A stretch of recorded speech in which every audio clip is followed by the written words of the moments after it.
eternally I will hear about my allergies on that Final Fantasy Part 1 stream. I feel so bad. I have a lot of noise canceling on now. Okay, guys, I'm sorry. I apologize. But welcome to the show before the show. I'm your host, Patrick Marlette, with local game host Will here. Sup? Dude, not much. I made some really great recommendations. I'll make them to you guys. You should watch Scavenger's Reign. These are recommendations I put on the Discord. Scavenger's Reign, if you haven't watched it, one of the best shows out there if you like sci-fi. It's animated, American animation. And then there is American animation. That might be a lie. I think the studio is based in the States. And then you should also watch Common Side Effects on Max. Don't waste time. After this, watch that. But today, we've got a good one for you. Make sure you participate in the poll, because I'm curious. Does everyone remember the lore from Final Fantasy? We've got a little card called Jenova, Ancient Calamity. She's a baddie, officially confirmed, and a really good card in this game. Like, they've done so well pairing up the themes with mechanics for Magic the Gathering, but also just like giving us quality cards to play with. And for a set that's in standard, then, that's great news for everyone. But for us Commander players, with all the legends we've been seeing, and again, I think that this is a record for us. We've gotten a lot of really good legendaries, and we'll be covering more of them here on the channel, obviously doing more deck techs for you guys, live streamed, of course, so you can have your input in as well. But today we're looking at Jenova, Ancient Calamity. Will has done some research. It turns out there's plenty of really good synergy here. But I'll let you go over Jenova for us, and then we'll get into what the build is about and jump right to it. All right. For those who don't know, Jenova, Ancient Calamity is 2 black and a green for a legendary creature alien with 1 power and 5 toughness. At the beginning of combat on your turn, you may put a number of +1/+1 counters equal to Jenova's power onto one other target creature. That creature becomes a mutant in addition to its other types. Whenever a mutant you control dies during your turn, draw cards equal to its power. Okay. Sounds grindy. Sounds good. So, Yep. mutant feels like a weird subtype, sure. Fortunately, we were graced with Fallout, so there's plenty of mutants from that. There are some changelings to fool with, and there are some mutants just in the game of Magic, although there's only really one notable one, apparently, that we want to consider. But today, we're probably going to build something that's more along the lines of Bracket 3, or just more casually oriented, because while this effect is good, I think that this is a really solid engine. In Golgari, we still need to build up a way to a win. And that could be as simple as like the Chain of Smog line with your Witch Enchanter. What is the Strixhaven card? The Magecraft card. Witherbloom Apprentice. Witherbloom Apprentice. There's a few like 2-card combos in Golgari that do exist, so we could run those lines if we want to conclude the game. But I think that this feels more like a casual beat list that concludes with some form of combo line. I don't think it's necessarily going to be mutants, but I think there's obviously a mutant sub strategy here. Why do they keep giving Wise Mothman good cards? It's hard enough to fit them all. Now I got this in Blue Crystal, and I just got Cleopatra in Mothman too. Oh yeah, this would do well in Mothman. I'm curious as to how it's going to stand on its own, but there's a few cards we want to incorporate that will obviously leverage not only the first effect, but the second effect. So far as SAC engines are concerned, is this something that we want to have on a stick, or do we just want to use effects that have an additional cost? Like, is Death something that we're going to be doing with equipment? I know you mentioned Demon Male Hoberk as a potential option. Reason why Demon Male Hoberk, as I call it Hoberk, that's how I've called it for years. I play that card way too much.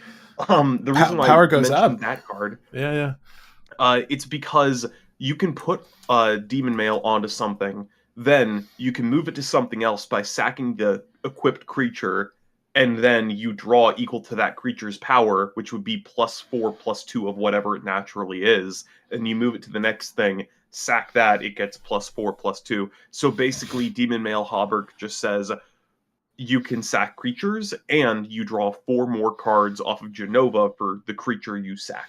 So like Mega Skull Clamp. Basically. Yeah, yeah. I kind of dig this line of play. Obviously, 4 is a bit. I don't think it's going to take the same turn that you play Jenova, but leading to the Jenova turn, I think the basic strategy is going to be placing creatures down that work in tandem with her.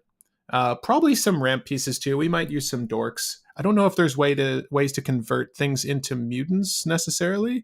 There are several. Okay, well then our dorks can be mutants and we can Hobrick them. Maskwood Nexus and Conspiracy. Yeah. Maskwood's going to work really well here, actually. Conspiracy, I don't remember. I know what. It's Maskwood Nexus before Maskwood was a thing. It's the original Maskwood Nexus effect, but in black. Are we going to run that? Probably. It's a duplicate. Might as well. 5 feels like a lot, but I don't disagree. Ooh, I mean, if you pay 5 mana and then sack your entire board, draw like 60 cards, I don't think you're complaining. That's fair. That's fair. So let's start by adding some of those in. I guess the land base here is going to be probably modified. This was taken from a previous Golgari list, so don't mind some of the selections here if they seem off. Although this looks pretty kosher so far. Yeah, maybe some more basics, and we'll up the land count in total. But we're gonna work with this Jenova, same one. Let's get some of the cards in that make our guys mutants. So we'll do Conspiracy. And Maskwood Nexus. And then Nexus. The fun mutant cards that we probably want to run just because they're really good. Infesting Radroach. Watchful Rad Stag. Mm-hmm. Lumbering Mega Sloth. Ruthless Rad Rat. And Formless Genesis. We could start with Formless Genesis, and then we'll work our way backwards. But we could talk about these before we add them to the deck. I mean, I feel like they're pretty self-explanatory, but yeah. And maybe too slow. But Mask of Grizzlebrand could be good for beaters. Mask of Grizzlebrand. That is a very fun thing. It's equip onto a creature, it gets flying and lifelink, and then when it dies, you draw equal to its power and lose life equal to its power. Oh, that wouldn't be bad.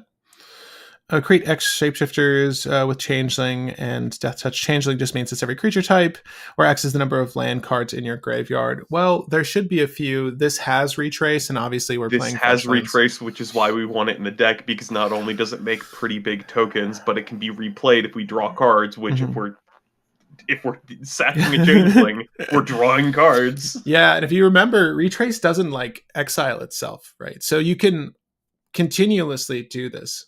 It's actually quite good. This just scales really well. Really well. Yeah. Wait. Oh my god. That's so funny. Is this a reprint of a card, or this came out in Duskborn? This is a new card. Yeah. Yeah, honestly, I kind of overlooked this one because there wasn't really a need for... It's not good until you need Mutant Tribal, apparently. Right. That's actually quite good. Formless Genesis is going to be nasty. I've got Ruthless Rad Rat here. Squad, exile 4 cards from your graveyard. If I remember correctly, do you make us create as many token copies? It's multi-kicker, but you make token copies for each multi-kicker. And it's just a 2/2 menace. So in the later game, after we've done our whole thing, we've discarded lands to make things, or we've discarded hand size or something, we can eventually just go, okay, Ruthless Rad Rat, exiling 40 cards, making 10 token copies. We can sack all these to draw 22. I dig that. Or buff them up with Hauberk, and then we're drawing, let's see, we have, how many in play? That'd be 11. So then that's 11 times 6, so 66. Is it +4? It's +4, +2, plus and then 2. sacrifice. Okay. Yeah, sacrifice. That's not sacrifice bad. Creature to equip it. Wait, is this just better than Worm Harvest?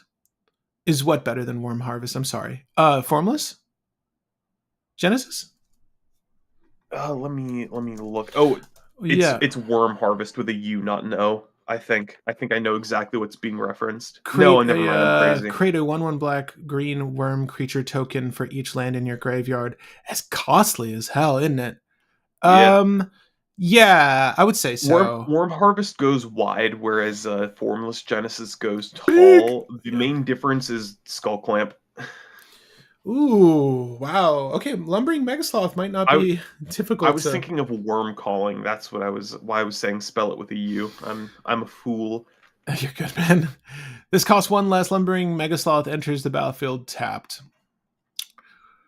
It's It's fine. probably getting sacked immediately. Yeah, we're not. I guess we're not too concerned about that. How many counters do we suspect will be on the field? Like, what is the average cost Well, of lumbering Patrick, I would Megasloth? like you to read Jenova really quick. Yeah, I know. Does she put one on each or one on one?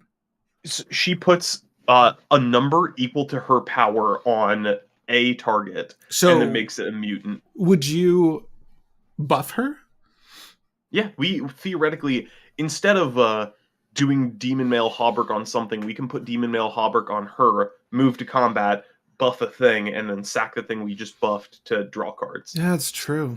Demon Male Hauberk Oh, and Grafted War Gear, I think, is the other decent yeah. equipment. The That. only thing with Grafted War Gear is when we move the equipment off the thing gets sacrificed, but we don't want to do that.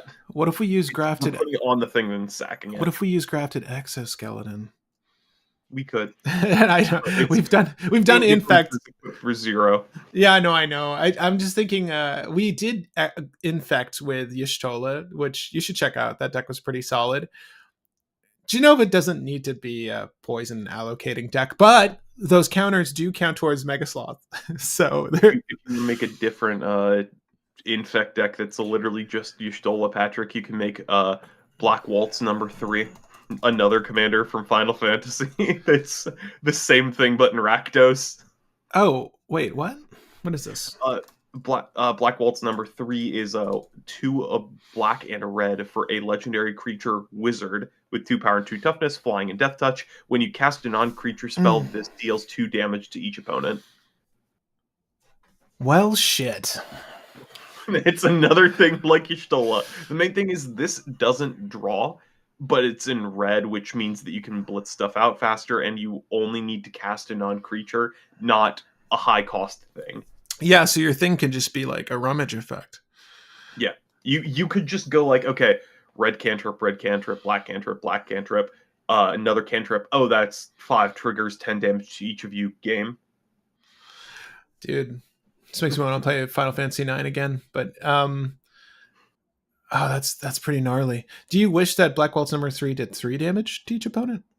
It would make it so we needed 1 less trigger, and that would work better numerically because you're dealing 3 damage to 3 opponents. But then at that point, I'd want it to be a 3/3 flying death toucher as well. Yeah. Yeah, Um, everything is just under leveled. We're over cost for 3 and then under for value. And even traits like flying and death touch. But Black Waltz #3 is pretty sick. I missed this one. We're gonna have to talk well, about it it got later. spoiled, I think, yesterday. Well, that explains that, doesn't it? All right, Yeah. infesting Radroach. Is it a Radroach? Yes. When infesting Radroach deals combat damage to a player, they get rad counters. Okay. Whenever an opponent mills a non-land card, if infesting Radroach is in your graveyard, you may return to your hand. I don't know how often that's going to happen, but I mean, considering the fact that it's putting rad counters on people yeah, all the time, every time.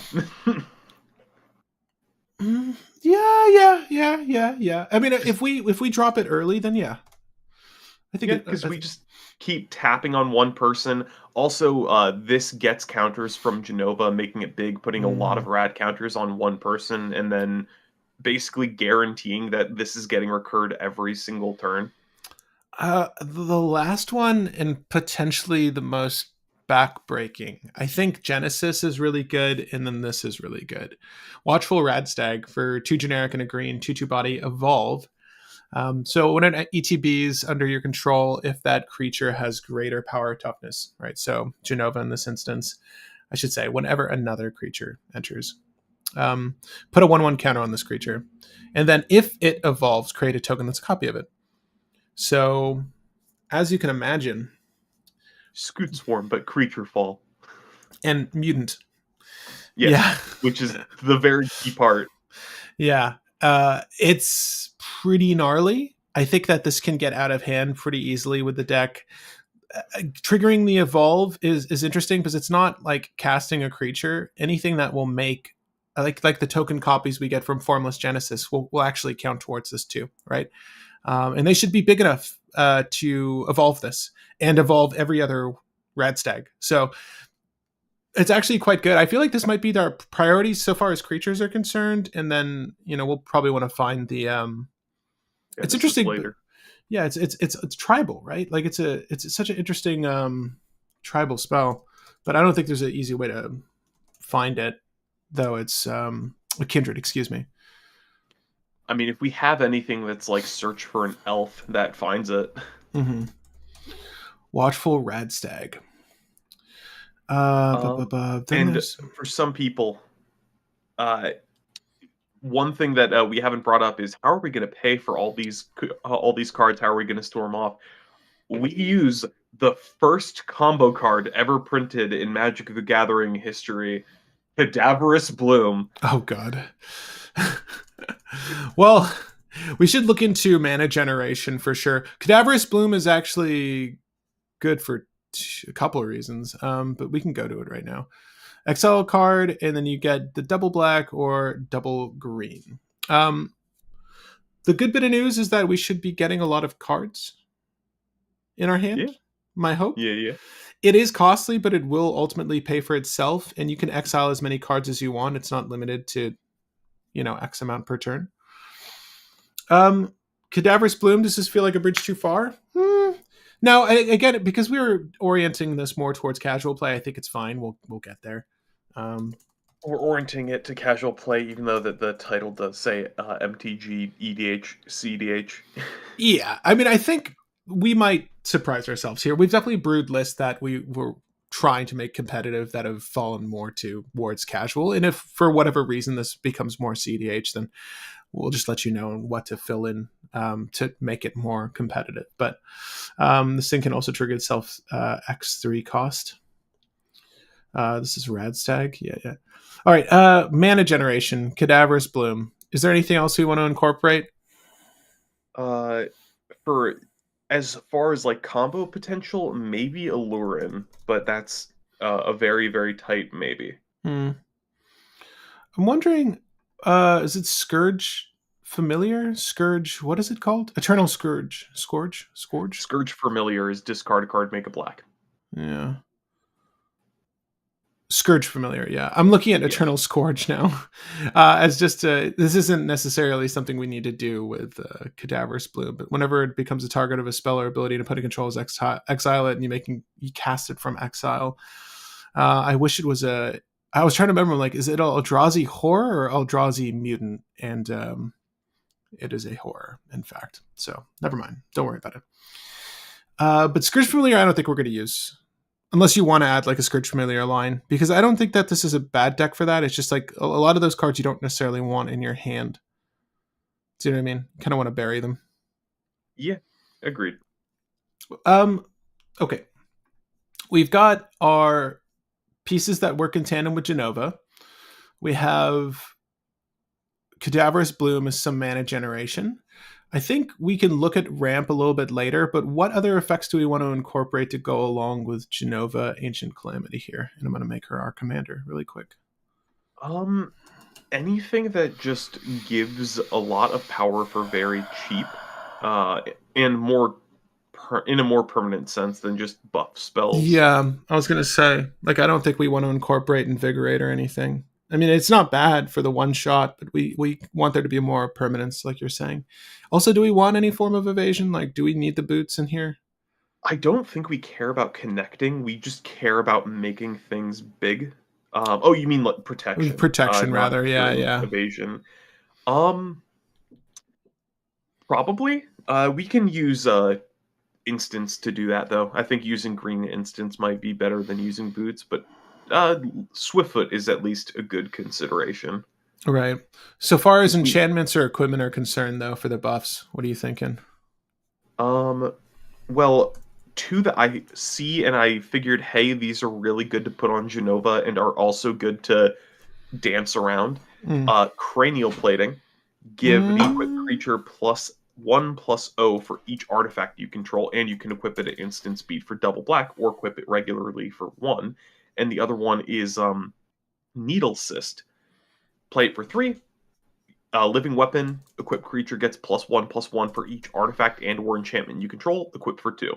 If we put either of these on Jenova, Jenova is going to be putting a lot of counters on our things, and then we'll be able to grind very well with Jenova. I can't find needle cyst. Nettle cyst. Nettle cyst. Gotcha. Nettle, yeah, sorry. No, you're fine. Living weapon for each artifact or enchantment you control. That's actually quite good. How many artifacts do you think we're going to control? Well, we're probably going to be running a good deal of like artifact ramp or fastman or something like that. Minimally, Trying yeah. to make this like bracket 4. Okay. Are there any enchantments that care about like creature count, power based off creature count, or something like that? Not that I know of off the top of my head. There's things that care about like everything sharing tribes, but Right. I'll look at. I'm trying to Also, think if didn't we get one from Fallout? Like, didn't we get something that's quite good for power in Fallout? That's an enchantment that's low value. Power Gauntlet. Maybe I'm not thinking straight. Rod Cursed Rakshasa seems like a decent tech. Yeah, so that's what we're on right now, guys. And by the way, the reason we do these live, we love your input. So if you're also working on Jenova right now, let us know. We're trying to build this more casual. I would say like B3, tops B4. So far as brackets are concerned, we're not really trying to make something hyper competitive here. I don't really think that it has the gas to go that quickly because of the nature of the build, right? She high needs, costs. yeah, like she's 4, and then we also need like the mutants and stuff out. I do think that we can practically curve out and make this work realistically, but I do think it's going to be a little bit slower. So any tech that you can think of right now, we're looking into ways to buff her, and I need to put the Demon Male Hoberk in. Actually, Demon Male and what was the other one you wanted? Grafted war gear. Demon Male It Hoberk. might be grafting war gear. It's war gear. Grafted War Gear. Rod Cursed Rakshasa. I'll look at this really quick. Rot Curse, excuse me. Creature, demon, decayed. This creature can't block. When it attacks, sacrifice at the end of combat. Renew. Exile this card from your graveyard. Put a decayed counter on each of X creatures. Activate only its sorcery. Oh, that's the new thing, yeah. Yeah, this is from Tarkir. Well, it's not a mutant, which isn't the end of the world, Well, but it can be turned into a mutant by just yeah. moving to combat. Generally, big statted creatures are good for the deck. Right. But I want to see if we can find highly exploitable ones. Right. Can attach only to a creature with 3 power or greater. Oh, Naginata. Gets +3/+0 and trample. That's not bad. Jenova starts as a 1/5 though, so we're not there. Equipped creature gets base power 10/10, belt of giant strength. Yeah, X or X to power of creature. it is a lot to equip it to Jenova unless we get other equipment on Jenova first. Yeah, or there's a way to cheese it out. Strength testing hammer. It's a little too cheeky. Equipped creature gets whenever this creature attacks, tap target creature defending player controls if that creature has greater power than this creature. Honestly, Conformer Shuriken is not bad for Jenova. Okay, here's an idea, and it's a horrible idea, but I'm still pitching it. Oblivion Crown. I'll look at it. Wait. Oh, is this? This is a Gitrog card, but it's good for us for a different reason. Discard a card, put a +1/+1 counter on. Or Oh, it's not. The equipped creature gets +1/+1 until end of turn. It's not counters. It's not Okay. counters. But we can discard our hand, move to combat, buff something, and then draw a ton of cards. So we redraw our hand. It's a loot effect, but it's a horrible loot effect. Also, by the way, I think the biggest buff ore we can get is Colossification. It's a 7 mana to play. Oof. When this enters, tap the enchanted creature, and then the enchanted creature gets +20/+20. It's not bad. You want If we play this ever, if we just make something get a lot of stats, a lot of counters, and become a mutant, and then we can draw a quarter of our deck immediately. for 7. For 7, it's a lot, but it is comparable to PETA. Is it win more? Like if you Cadaverous Bloom to drop the classification, like I mean, to be fair, if you Cadaverous Bloom to drop the Colossification, you win you like should. instantly. And if this is the one card in your hand, you're happy to have this as the one card left in your hand. 7 mana. Fuck it. let's try. Let's try. We might remove it. How do you spell it? Is it one? It should have 2 L's, right? It's one word. Colossific. COLOSSIFIC. And then ATION. Got it. We're gonna go for the Ikoria one. So we've got 2 suggestions here. We've got Forgotten Ancient for 4 mana. Innkeeper Town hasn't been. Sick, yeah. Yeah, whenever you cast a spell, you may put a 1/1 counter on Forgotten Ancient. At the beginning of your upkeep, you may move any number of +1/+1 counters onto other creatures. Do you like Forgotten Ancient here? Yes, Whenever because we any put all the player- counters on Jenova, and then we have Jenova put counters on Forgotten Ancient, which then moves it back to Jenova, which then puts it on Forgotten Ancient, which moves it back to Jenova. So you like it? Yes. Let's go for the Final Fantasy version. It's even getting it's meant to be. It was meant to be. Can we look at the art for that? Actually, hold up. I want to see one specific. It's right card. there. Oh, damn. Yeah, we gotta run it now. That's sick. Also, do we just run Rancor? 1 mana for an aura that just gives +2/+0 and trample when it's put into the graveyard, put it back into hand. No. Rancor's good. Rancor's really good. I was looking through it and I'm like, there's something that does a thing. What was it? Rancor, there we go. We also have Rayhan, which is Abzo's suggestion, which is not too dissimilar, I don't think. Whenever a creature you control dies or is put into the CZ, if it had 1 or more +1 counters, you may put that many counters on target creature. So you get to shift them around. And the thing is, if Jenova dies, you move the counters. If you can recast Jenova, the goal is to sacrifice the mutant. So when you shift those counters over to the thing, you can kill that thing, move those counters back to Jenova. Rayhan's not a bad idea. She doesn't trigger herself, though, right? He doesn't? She doesn't? I don't know. I think she and no. Right. They won't be around to sorry. see. Yes. Rayhan does work with the just 399 dying moving counters. Do you like it, or is it just is it not doing enough? I mean, it's good because it's the same thing as the Forgotten Ancient. We have Jenova put counters on something, that thing dies and move the counters onto Jenova. Ancient is 1 more mana, but like the effect of just getting counters for people casting spells is stupid. Yeah, that's gonna get wild. O Crown though, let me think about Oblivion Crown. I don't hate it. I get what you're saying though with this. It's more gimmicky than I would like, but it's still pretty fine. It's still pretty good. It's still it's good. I mean, you can kind of close out the game with that too. We should probably run the Ozlith, right? I was literally I feel like I said that in our Discord when I saw Jenova. I'm like, we should probably just drop Ozlith. There's 2 Ozliths actually.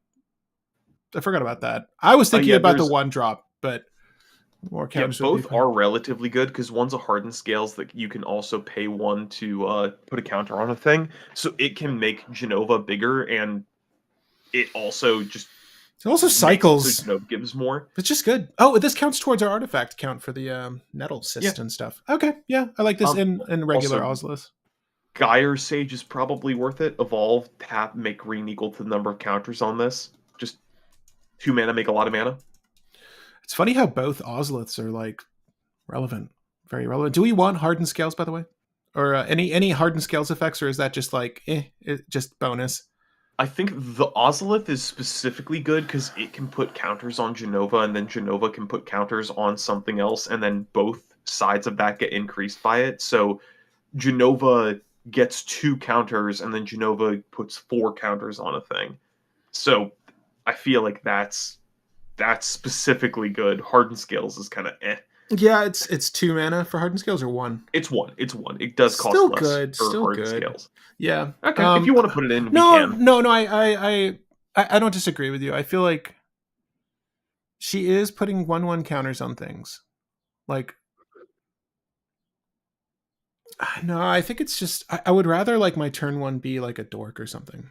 Also, Patrick, Uh, your dream has finally come true. We have a deck where Carrion Feeder is better than Viscera. oh. Actually, yeah, I've always, I've always been like, just do Viserys here. Just if I'm gonna put one, do Viserys here. But that's so funny because Carrion Feeder just gets needlessly big, but now it's not needlessly big. That's so funny. Yeah, you're right. Love it. So I'm sorry. You said something after your previous suggestions. I was looking at Innkeeper's Talent to just showcase Abzo. A good suggestion. I do like Black Market Connections as well, Chris. I think we'll probably go with that. But you said Evolution, Gyre Sage. Gyre Sage. Yeah, Gyre Sage is good, and Incubation Druid is good for similar reasons. So Gyre Sage taps for green equal to the number of counters on it. Incubation Druid taps for 1 of any color. If it has 1 or more, or if it has any number of counters on it, And will. it taps for 3 instead. Okay. So we just play this on to maybe get Jenova the next turn, and then put a counter on Incubation Druid, and then it immediately can tap for 3. All right. Well, how do you good. feel? How do you feel about Black Market Connections? Beginning of pre-combat main phase. Yeah, make a treasure. It's good because it can make changelings. Yeah, that feels pretty good to me. Yeah, that feels pretty good to cards. me. Yeah, I mean you have to choose 1 or more. It's usually going to be probably like 1 in 3 for our deck, but yeah, frankly, you could full send it and go for all, but that feels really risky. Yeah, I mean, especially in a casual setting. I don't mind Black Market Connection here, though. This is a very good suggestion. I also keep forgetting that this card exists, and this card is really good in so many decks. Kami of Whispered Hopes. Oh, yeah. For a 1/1 spirit that when 1 or more counters are put on a permanent you control, put that many counters plus 1 on it instead. Then tap it and add X mana to your mana pool of any 1 color where X is this creature's power. So it's a Selvala effect and a Hardened Scales effect in 1. Yeah, I really like this. It is 3 mana, but I do think it functions well with this list. And I think we will need effects like this because we will run out of steam as we move along, and even if we're getting a big hand, if we've got nothing to play that hand, it's not good. This almost makes me want to add Lightning Greaves, just to have a little bit more haste enabling in here. Because if I see this, we'll have enough creatures that Greaves is probably fine. Yeah, right. Because I feel like this is something I want to put down. I mean, we would need to shift like Ozolith shifts counters this, tap, make more mana, proceed to storm. Because this is sort of like a power. This is not too dissimilar to like Power Storm Selvala. But we're functionally just using the draw engine in the CZ and a buff. It's a buff and draw in the CZ. This is Yargle Multani, but backwards. We're drawing 20 when something dies. It's just we have to build the thing that's going to draw us 20 instead of find the things that will draw us 20. So we'll do Kami of Whispered Hopes. I like this as tech. Sorry, guys, I'm still going through your tech here. But feel free to keep making suggestions. I'm loving all of them so far. Innkeeper's Talent, I again, this is one of those cards I always forget about as well, like a lot of the classes. But it's a 2 cost at the beginning of your combat, so it's not a do nothing. You can play this and get +1/+1 counter on target creature. And if you level it up to level 2, I should say, permanents you control with counters have ward 1, which does honestly help. Obviously, against board wipes, it's not really going to do much, but I think against single target removal, that's quite nice. This also counts towards like your Ozolith and stuff. Like it's not bad. Yeah, and level 3 it doubles counters. Right. Honestly, I could see us doing that.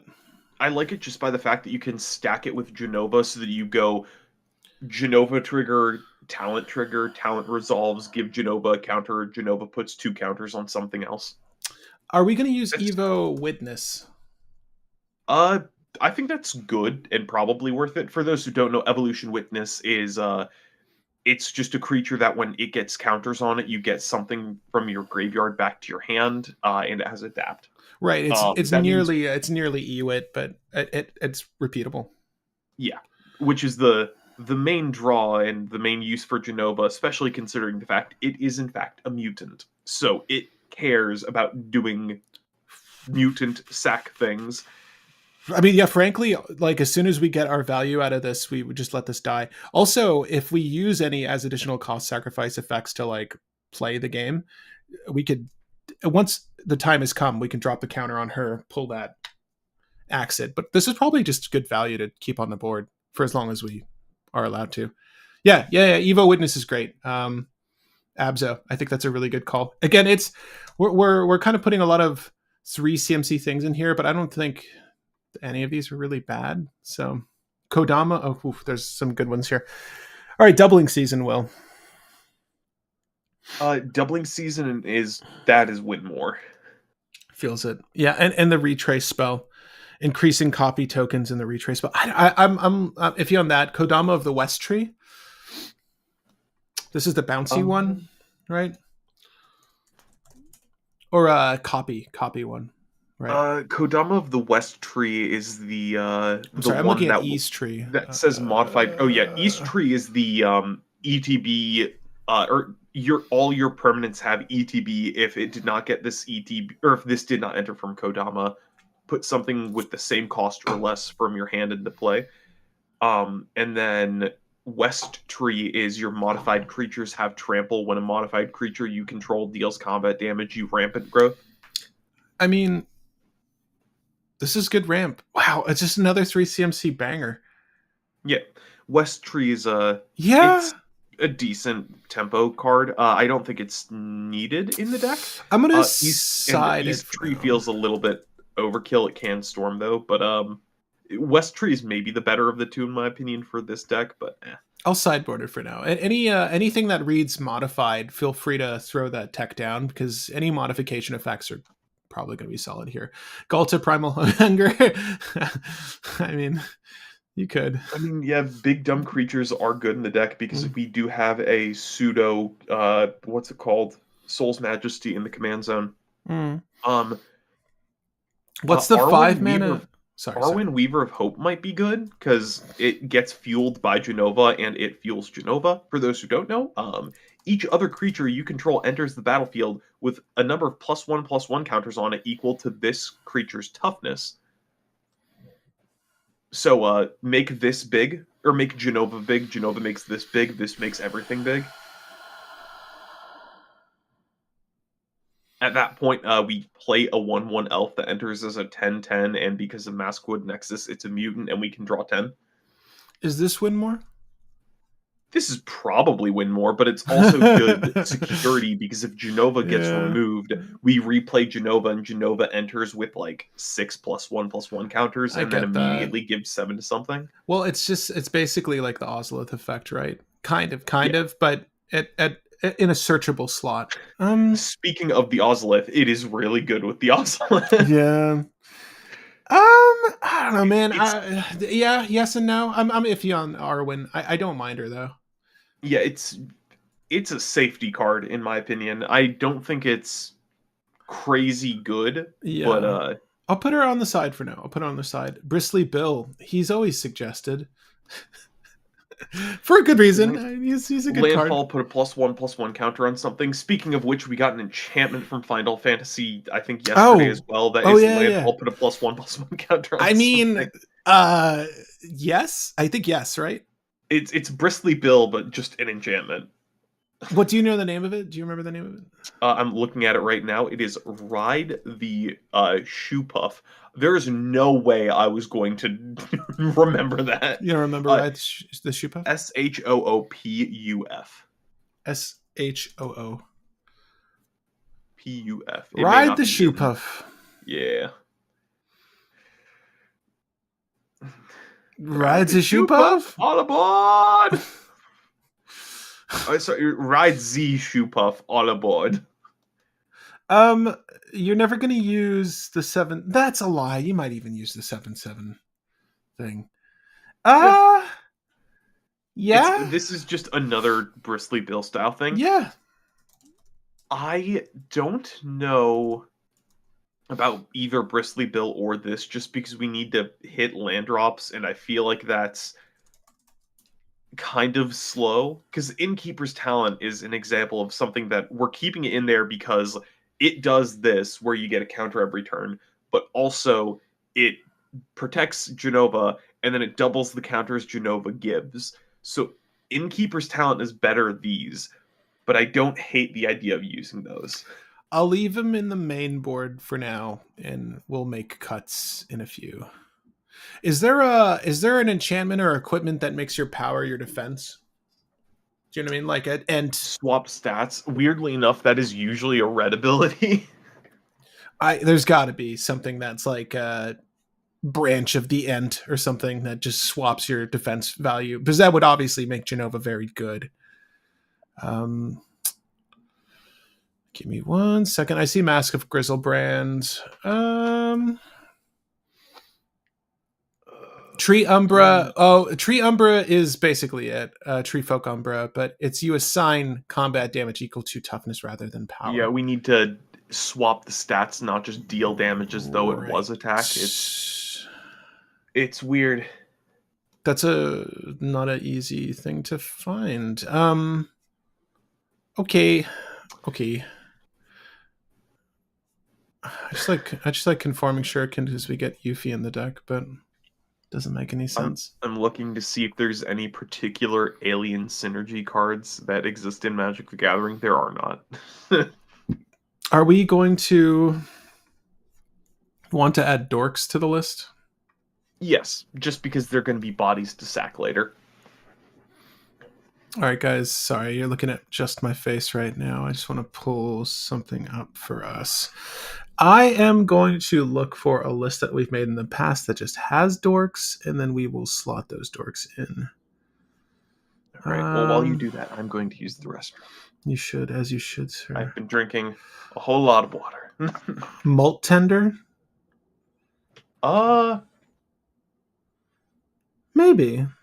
Yeah, good enough. Good enough. Because we're not trying to play Malt Tender, then tap Malt Tender on the very turn that it comes out. We're trying to play Malt Tender, mill one turn, then tap on turn 3 to ramp into Jenova. So, good enough. There are a lot of creatures here. We will be cutting many of these. Ignore many of these creatures. Generous and nope. Fauna Shaman. I don't know about Fauna Shaman. Oh, I like Vigor for green counters. We're taking suggestions. We're taking input. Vigor will be down here. If damage would be dealt to another creature you control, prevent that damage. Put a 1/1 counter on each creature. Prevent this way. When Vigor's put into the graveyard. We haven't added like a reanimate sub strategy to this. I do think that there is call for it. We're still working out the list, obviously, but do we want Disciple of Freyalise in here?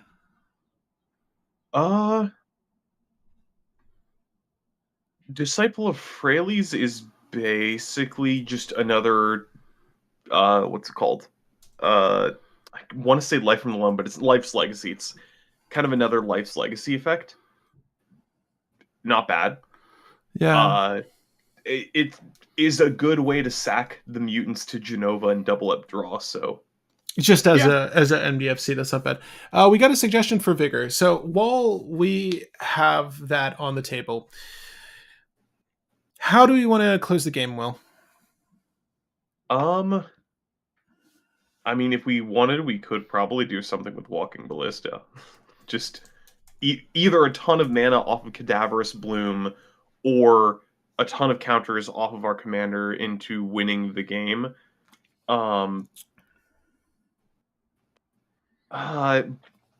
let's see.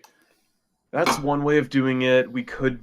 I feel like we're probably not going to be able to go into combat because combat is probably just going to be used to get free counters on stuff. Um, All right. Do we want Cleopatra in the deck? Do you remember what she does? I'm looking at her right now. I have her on my second monitor because you pulled her up. I have the Egyptian text up. Just Well, I'm reading the English text right now, so I wish it was hieroglyphs instead. it's basically just end step. You can put a +1/+1 counter on up to 2 legendaries. When a legendary you control with a counter on it dies, you may draw 2 and lose 2 life. Yeah, it's okay for 4 mana. It's okay. Yeah, it's. I feel like that. I feel like Bristly Bill's better. um, sorry, draw a card for each. Is each counter Each on counter, I think. Okay. Yeah, so it's a little bit more than that, and you Okay. only lose the 2. That's kind of why I think it functionally is okay. Cleopatra. I We'll put her in. remember the reason that I didn't like Cleopatra is you always lose 2 life if a legendary dies. Period. So you will be getting hit all the time off of it, but you draw cards if the thing had counters on it. So nah. Yeah, it's not bad. Whenever it dies, draw a card with counters on it dies. Draw a card for each counter on it. Know thy enemies as thy kin. Okay, Sun Tzu. Let's see here. We've got a couple of dorks in the deck. I think that we could add. I don't think Chain of Smog combo is really good here. Oh, you know what is the best card in the entire game to use as a sack outlet for mutants? Ruthless Technomancer. Oh yeah. Is he only on ETB though? Yeah, when he enters, sack a thing, make treasures equal to power. Do we want to incorporate like a Cloudstone line? Like, are we trying to go big? Bouncy, bounce, bounce, bounce? Let's see. So we need to make it so that stuff is bigger than what it is in the graveyard, which our equipment can do. And then we need to have Cloudstone or a creature that can bounce Ruthless Technomancer. Instead of doing Cloudstone, we theoretically could do not Ewit. Ewit. Yeah, we could do Ewit because if we Ewit target Ewit with Ruthless Technomancer, then in response sacrifice Ruthless Technomancer, Ewit enters, gets back Ruthless Technomancer, then we can buff Ewit, replay Ruthless Technomancer, sacrifice Ewit, repeat, repeat, repeat. So we could just do Ewit or even the mutated witness, whatever that other thing is called. Evolution Witness? Well. Yeah, Evolution Witness. Yeah. We just need ways to get Evolution Witness big. Do we want to add like a reanimate line of play here? So I'm seeing Protean Hulk as a suggestion. I like reanimate. Protean Hulk, yeah, Protean Hulk is also potentially just a good win because worst case scenario, it's just a decent tutor. Feign the Broker. Can we just win with Orcish Bowmaster lines though? I'm trying to think if there's just a way to drop the Bowmaster multiple times, which there is very much a way to do so. I mean, the Ruthless Technomancer thing that I just said is probably a way to do that. Because also with Ruthless Technomancer, we just need a Cranial Plate. There we go. So it's a Cranial Plate, Ruthless Technomancer, and a sack outlet. Which, it's a lot of cards, but it's all cards that we want to run anyways, so... What's the outlet? Or what do you want to use to sacrifice in this deck? Well, if we're using the Witness, we're drawing our deck. So we can use literally anything that just, when repeated, wins the game as an outlet. Let me pull up our deck. Blasting Station. Is there are there just any green black specific sacrifice creature? Do a thing. I mean, Orcish Bowmaster is probably the best. Is there a good ting? Let's see. Recurring permanence infinitely with Evolution Witness means that we could recur. Well, Yeah, we could probably do something to get counters on it if we wanted to with our deck. So we could recur it infinitely. We could recur stuff infinitely. Um, hmm. Permanence isn't great though. No. Also, yeah, we don't need to do the Technomancer loop by sacking Technomancer because once we get infinite treasures, we just keep recurring the witness. Um, Well, I guess so recurring with the witness, right? You can do yeah, OBM, Priest of Gix, Chthonian Nightmare plus the altar. I mean, at that point, it almost makes me feel like we should just run like a Buried Alive line instead. Um, yeah, because we can just do we could just do the Scourge, Forsaken Miner, Worn Soul Trader plus Blood Artist, something like that, and then right? we just need two reanimation effects. My Um, struggle is like which of these play lines synergies best with the deck. And you weren't wrong about like Walking Ballista just being a thing. Like if we make infinite mana, Ballista is just a thing. But do we have good ways to make infinite mana, or enough mana, I should say? Because like if you drop a Cadaverous Bloom, you could probably get enough mana. yeah, well, I mean, like we with Ruthless Technomancer, Evolution Witness, and our deck doing what our deck wants to do, we can make infinite mana just off of using those. Because sacrificing Ruthless Technomancer, doing Evolution Witness, and then having equipment means that we'll be able to keep making Evolution Witness really big and sacrificing it to Ruthless Technomancer to make mana, repeat, repeat, repeat, get infinite treasures. Do we So we want could just toss in Ballista. Walking Ballista? Yeah. Do we want? Do we want Grim Monolith? Um. I put Mana Vault. Yeah, I think both of those are fine for the deck because we're trying to hit several high cost cards. Cabal Ritual. We have Carpet in here, right? Not yet. I'm just adding the ramp now. Carpet of Flowers. Mox Diamond, Chrome Mox, Lotus Petal. We Lotus Petal? Wild Growth, Utopia Sprawl. Yeah, it's one of those decks. Utopia Sprawl. What else do we want in here, mana wise? Do we want more rocks specifically, like an Arcane Signet and a Felwar, I suppose? Stone. Yeah. Uh, What is it? Golgari Signet's probably better than Felwar, just turning colorless into pips. Actually, nah, Felwar's good. Felwar's fine. we can drop both. What about food chain lines? What about food chain lines? Food Honestly, Chain doesn't really do much with our commander, and it's exile, not sack. yeah, Uh, not directly. Dies. Yeah. Yeah, whenever mutant dies, I had to make sure of that. Talisman of what? Hmm? Which Talisman one? of who?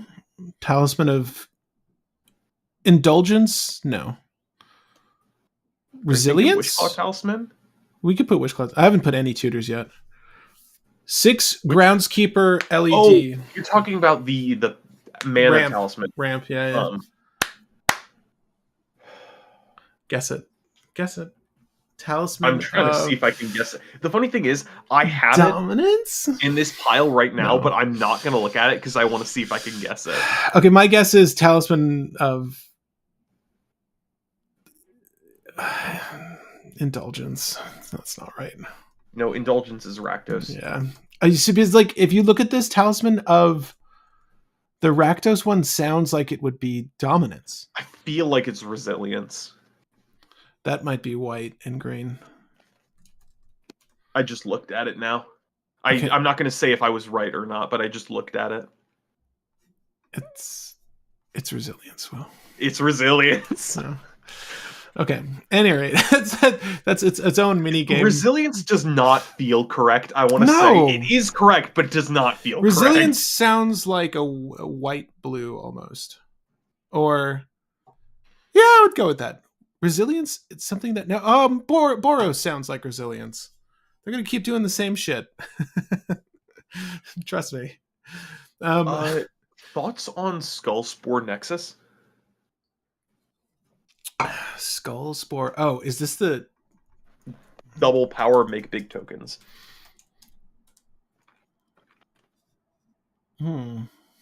Very good card with equipment. Oh, not too much equipment. Double target creature's power until end of turn. Another card was brought up that's very good. Host of the Hereafter. And it's just, it enters with 2 counters. When something you control with counters on it dies, move the counters onto something else. It's not mutant, though. I'm just kidding. It's not mutant, unfortunately. No, whenever this creature another creature I think dies. Rayha's 3 mana, so Rayha's better. But Rayhan is a little bit better, yeah. Rayhan. Yeah. I'd put Rayhan in over this, but this is potentially good in the deck. Are we missing any ramp? Oh, Ritual. I have Dark Ritual, Cabal Ritual, Culling. Oh, I realize why this costs more than Rayhan. This moves counters, not +1/+1 counters. So theoretically, it can move like Menace or Indestructible or yada yada yada. Which we don't have, Will. Yeah, correct. I can dream Herald. Yeah. I don't mind Host of Here. I'll put it on the sideboard for now, though. Just as an option. So what I'm sorry, what combos did we land on? What are the play lines for the deck? Once we've drawn our shit. And also, do we want to add like Entomb, Buried Alive? Technomancer just doing weird Technomancer things. Somebody brought up 6 Groundskeeper and LED if we wanted another infinite mana line. I don't remember what Groundskeeper does. Pay 2, get a basic from grave to hand.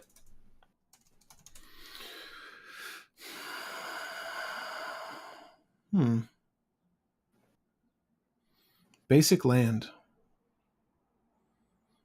Is that easy for us to do? I mean, counterpoint, we can also just do 6 LED or 6 Lotus Petal and then anything that shuffles our grave back into our deck. That also just makes infinite mana with Jenova based off how our deck plays, because we can just keep redrawing all the lands and the reshuffler infinitely. As long as it's your turn, non-land permanent cards in your graveyard have retrace.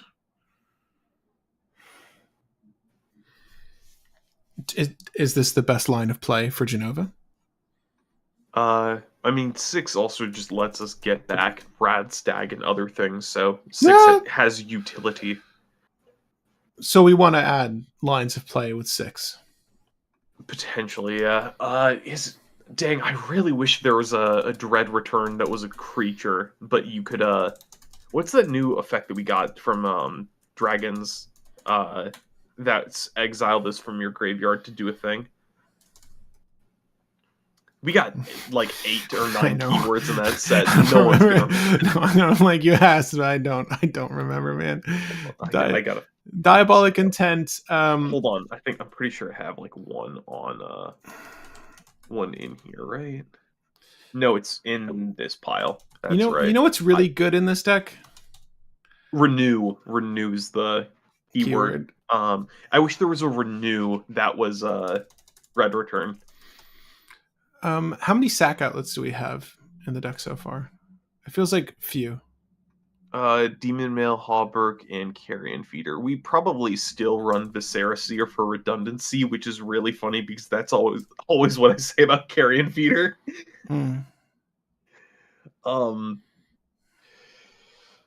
Outside of that, do we run like Ashnod's Altar, Phyrexian Altar? I said Warren Soul Trader earlier, and honestly, we probably do want Warren Soul Trader just as a creature tutorable Phyrexian Altar.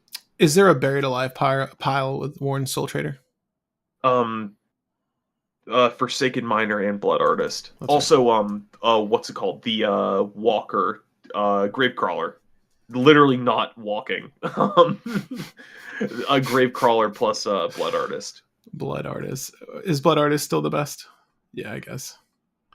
There's a couple different options, but we need one that commits a crime for the Forsaken Miner, and then we just need anything for the Gravecrawler. Some good Gravecrawler art these days. Okay, I'll put that in. I didn't add any sort of reanimate effects. I'm still going over our tutors here. So I put Finale. I did all the black ones that are relevant, I think. Other than Unmarked Grave, which I don't really know that we need. But I'll put it for now. We'll take it out if we don't need it. Eldritch Evolution is going to be really good with all the 3 CMC things we have. Agreed. Finale of Devastation. Green Sun Zenith? Yeah, Green Sun Zenith is good because it gets a Rad Stag. Gets us a Rad Stag. Green Sun Zenith. It's Battle for Ikoria. Is that what it is? Battle for Invasion. Dude, I will never remember. I don't think you have gotten it right on stream once. No. Is it even Ikoria? It's not Ikoria. It's Ikoria. It's Ikoria. Okay. You got the planes right this time. You just got the invasion of wrong. I just want to call it a battle. That's what it is. All right. Is that it for the green tutors? Do we want? Is there anything we have else? The new one, Nature's Rhythm. Yeah, that's true. Nature's Rhythm.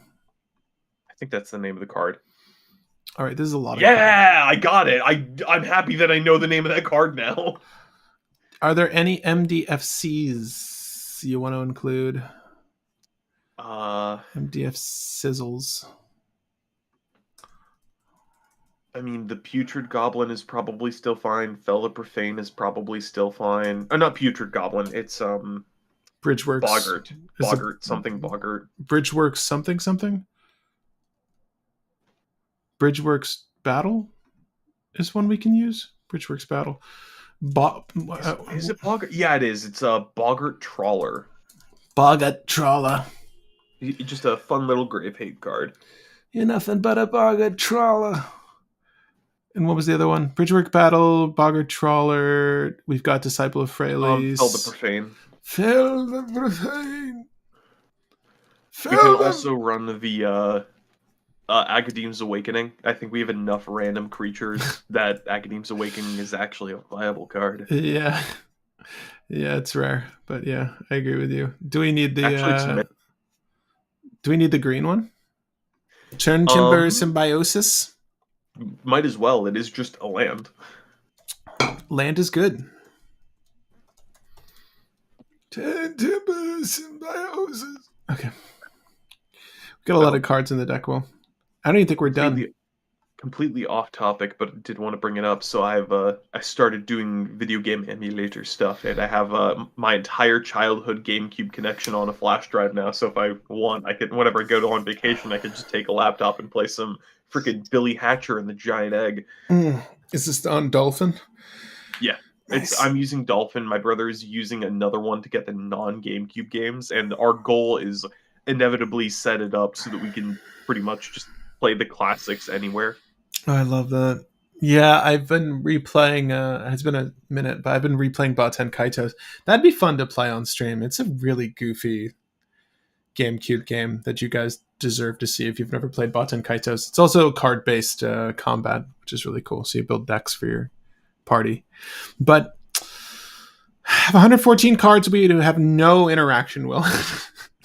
We don't need interaction if we just kill everyone. I don't really see us killing everyone, but yeah, let's the clear play lines are not established yet. Like we know what we want to do with Jenova. We've got all the quirky shit to work with Jenova and keep her consistent. But I think clear play lines for a win are kind of at a lack. It seems like the Evolution Witness is kind of a big to-do here. Yeah, Evolution Witness is good just by the fact that it's both a mutant and a potential recursion and a potential combo looper. So what are we using her for in tandem with what to get? It's Ruthless Technomancer, pretty much any equipment, and then any sack outlet. Those are the cards that we work with the Evolution Witness to win the game. Because the game plan is we use Evolution Witness to sacrifice Technomancer to sacrifice Witness and try to recur Witness. In response to the recursion, we sacrifice Technomancer to carry and feed her. Then Technomancer goes to grave, Witness comes back, activate Witness's effect, returning Technomancer to hand, equip equip Witness with something, Cranial Plate, let's say. Replay Technomancer, make 10 treasures, repeat, repeat, repeat. Okay. So it's going to be a lot. It's going to be a lot, but we'll get there. All right, Will. Favorite interaction? Everyone can let me know their interaction, but I'm going to pull up that. Assassin's Trophy, Nature's Claim, Natural State, and Abrupt Decay. Is that it? That's all we want? Those are the best ones. Veil of Summer is still good. I'm gonna pull up one of our older Golgari lists to just make sure we're not missing anything. Golgari doesn't have a ton of interaction.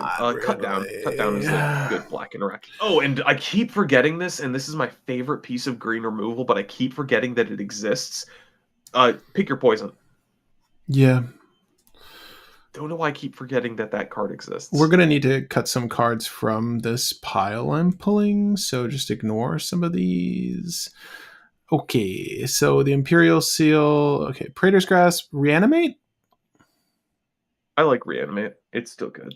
Yeah, pick your poison we want. Finale of Dev. These are all in the deck. These are all Opay. These are all in the deck. Chain of Smog is not in the deck. Buried Alive's in the deck. Worldly Tutor, I did not put in the deck.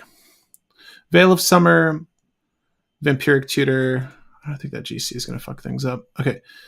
Vampiric Tutor is in the deck. Summoner's Pact. I don't think we need Summoner's Pact. No. Noxious Survival, Imp's Mischief, Legacy's Quick Reflexes, Entomb, Dismember. Deadly Rollick, yes. Cut Down. But by the way, we have 35 lands in the deck. Yeah, we're going to cut some lands, I think. Culling the Week, Crop Rotation. We don't need rotation. I don't think that we have like any really crazy lands. No. Maybe we keep it in because this is a very good Guy's Cradle deck. That's true. Yeah. Crop rotation. Who to put the crop rotation in there? Okay, well, there's a lot of card here. There's a whole lot of card here, but it's 98% competitive, though it's illegal. So we're in a good space. Guys, we're going to live edit this down to make this playable. We're 30 cards over, so this is the most exciting part of our day. Just getting this down to size. We've got a lot of redundancy with our stuff here, so I think there's plenty of space for us to fix this up. Oh my god. Adamantium Bonding Tank? I didn't know there was an Ozolith for Marvel. Well, I guess we'll use that. That feels very Jenova-esque. I also want to point out that we didn't put any card draw in the deck apart from our leader. Like, we didn't put the One Ring. We didn't put Sylvan Library. Do you feel bad for any of this? Because they suck in comparison to our commander. Yeah, right. Golgari Jenova. I have not played anything but the first act of the game. Does that fit? Golgari for Jenova? Well, if you play the game, you've not... Wait, I'm sorry, Dosva. Do you know Final Fantasy, the story? Final Fantasy 7? Jenova, they thought she was like an ancient, and that's why they started running projects on her, because they were trying to harness the power of the ancients. But they didn't realize she's like an extraterrestrial being that, like, you know, the symbol for Final Fantasy, it's a big meteor. She's basically like landed on Earth as a fucking meteor, and then she eats the planet, and then she like uses the husk as in like another meteor, and then lands on other planets. If I remember correctly, that's why the ancients stopped her by using the life force, something like that. And then everything was hunky-dory until Shinra dug her up and was like, hey, is that an ancient?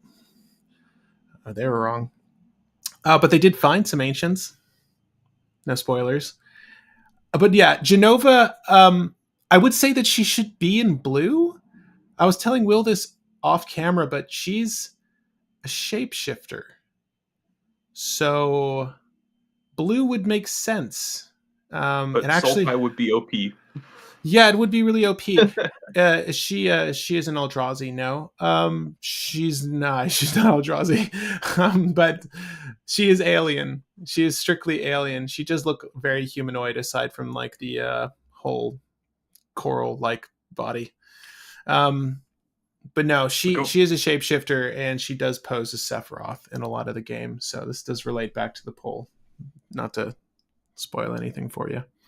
All right, Get into cuts. I think enchantments is probably a decent a place good to place to start because start that's for our sure. smallest group. Um, Colossification. yeah, we cut Okay, Colossification. We're okay, cutting okay. Ride the Shoe Puff. We're probably cutting Oh, Rancor. We're cutting Oblivion Crown. yeah, yeah. No, I'm with you on all of those. I like the new carpet of flowers. Have you seen this? Yeah. Falsi Paradise. Oh, that's sick as hell. Okay, yeah, It's funny because Carpet of Flowers went from one of those cards that was $20 and now it's like $2. thank God for everyone. I think the reprints were necessary, so happy to see them. I think the Um, Doctor Who has the cheapest one at like $2 right now. do we want to cut sorceries next? Sure, let's do sorceries. Socrates. Mm. Agadeem's is good. The Bridge is good. Buried is good. Calling Ritual is good. DT is good. Diabolic Intent's good. Eldritch Evolution should be good. Finale's good. Formless is OP. Greens is good. Imperial's good. Good, good. Uh, Praetor's Grasp. Praetor's Grasp is probably one that we can cut. Yeah, I don't know if we're trying to use our opponent's deck like that. Maybe we cut Unmarked Grave. I don't know if we I don't want know. to entomb stuff. I don't know that we need unmarked grave. We only have one reanimate, by the way. Actually, no. We're keeping Unmarked Grave 100% because Unmarked Grave is a tutor for Formless Genesis. Oh, Yeah, never mind. We're keeping that. yeah, yeah, just a non-legendary card. Yeah, that's pretty good. This little ball of gloop over here. Hell yeah, that's actually quite good. That's what Jenova looks like outside of the water tank. Yeah, right. As soon as the water's gone, it just starts. It's like a blobfish. Yeah, it just starts drooping everywhere. It just reminds me of that scene from the D&D movie where the clone of the guy just starts like drooping when he's like playing his lute. All right, well, instance, Fell the Profane, Deadly Rollick, all seem okay. Dismember. Let's see. Dismember is basically cut down, but we have to pay life for it. It's probably still fine though. And Fell the Profane is a land. Fell the Profane is a lands. Dismembers. Legolas's Quick Reflexes is just a generally good card. Oh, we also still have lands to cut. Yeah, we do have lands to cut. You said we have 35 with the MDFCs. I believe so. So it's 1, 2, 3. only one of our flip cards is not an MDFC. So we have 1, 2, 3, 4, 5, 6. We have 6 modals. So we have 35 lands. We have a really good. We have a really, really good Dark Ritual from Final Fantasy. Dude, they're reprinting so much cool shit in this set. I'm thoroughly impressed. This stuff is so cool. Okay. We can probably cut Noxious Revival, but that's the only thing I think from Instance that you don't want to needs to be cut because like Cut Down and Dismember are good enough. They're probably next on the chopping block for me. At least Dismember, I think, for sure. Okay. Lands, Will. Let's go to lands really quick. We have a Mile Cradle of Growth. We don't need Forest. Don't want to give Forest. We can cut Crystal Vein. Is there Urborg in here too? Sorry. Yeah, Crystal Vein can go. Dryad Arbor. Maybe Dryad Arbor. Yeah. Lake of the Dead can go. Lake of the Dead can go, and it will go. Why Lake of the Dead without Urborg? Who are we? No, there's Urborg, the Dead Marshes. Yeah. So we're down to 24. We're down to 29 lands. Do we want to up our count of green, I guess? Yeah, most of our deck is green. We do not actually care about pips too much, so yeah. Should we just go for 30 lands? No, we don't have the Verge land, I don't think, right? Oh, no, yeah, we don't have the Verge. Let's put the Virgin. Put the Virgin. Okay, what is this one called? It's I think it's Wither something Verge. Let's see. Let's see what we get. Okay, well, I'll give you the suggestions, okay? Bleachbone? No, that's Orzhov. Gloom Lake? No, that's Dimir. Flood Farm? This is Azorius, right? That's Azorius, or that's blue green. Flood, yeah, Flood Farm is Azorius. Yeah, it's either Azorius or Simic, but I know it's Azorius. Oh, you know what? As soon as I say it, I feel like you're gonna guess it. Thornspire? No, Thornspire is Gruul. Sandstorm. There's a Sandstorm. What is Sandstorm? That might not be a. That's just in there. I don't know. Okay, so here's the next one. Hushwood. Hushwood's got to be it. That's got to be it, right? Is that Selesnya? Hushwood. It's either Selesnya or Golgari. Oh, that's fucking Selesnya. That would have been my guess. That would have been my guess. Okay, so wait. Let's say I don't know what Sandstorm is. Sandstorm Verge is just a different card. Yeah, it's not like a proper Verge. Why do that to us? Wastewood Verge. Yep, it's Wastewood. That's I'm like it's either something Wither or something Wood, but I don't think it's Witherwood. I like these Verge lands because some of them are really spot on. Like Bleachbone, you don't have to tell me. You know, yeah, it's Orzhov. I'll put a Bleachbone. River Pyre is very straightforward. Also, that's a different Verge. There's another there are several Selesnya Verges, but they're from not the Verge set. All right, well, we've got some creatures to cut, I think, ultimately here. We need to cut 20 cards. My lord, Jenova. Blood Artist is fine. That's land. Bristly Bill can go. Cleopatra can go. Yeah, I feel like she's just a little too costly for us. Mr. B, Mr. Bristly. Fauna Shaman's in here. We don't have Survival of the Fittest. I think we could probably get rid of Fauna. I think we use either Gravecrawler or Forsaken Miner, not both. You can take your pick on whichever one you want, Patrick. I think Forsaken Miner is probably better as its own generic thing, but Gravecrawler is easier for the combo, I think. Let's keep the Crawler, because you're right about it being easier. We can cut Malt Thunder. We have enough dorks. Also, that is a cool walking ballista art. I did not even know we got one from Final Fantasy. Dude, I know. I know.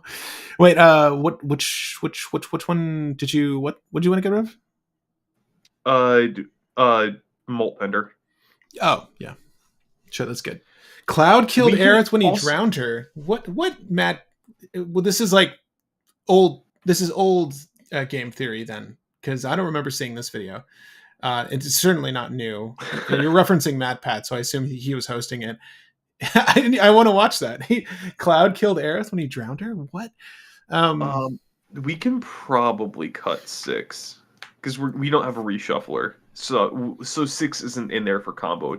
6 is just in there for value.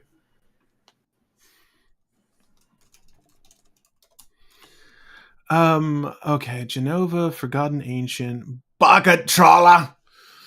Festing Rat Trawler's just a land. Call Me of Whispered Hopes. Is it good enough, Will? Yes.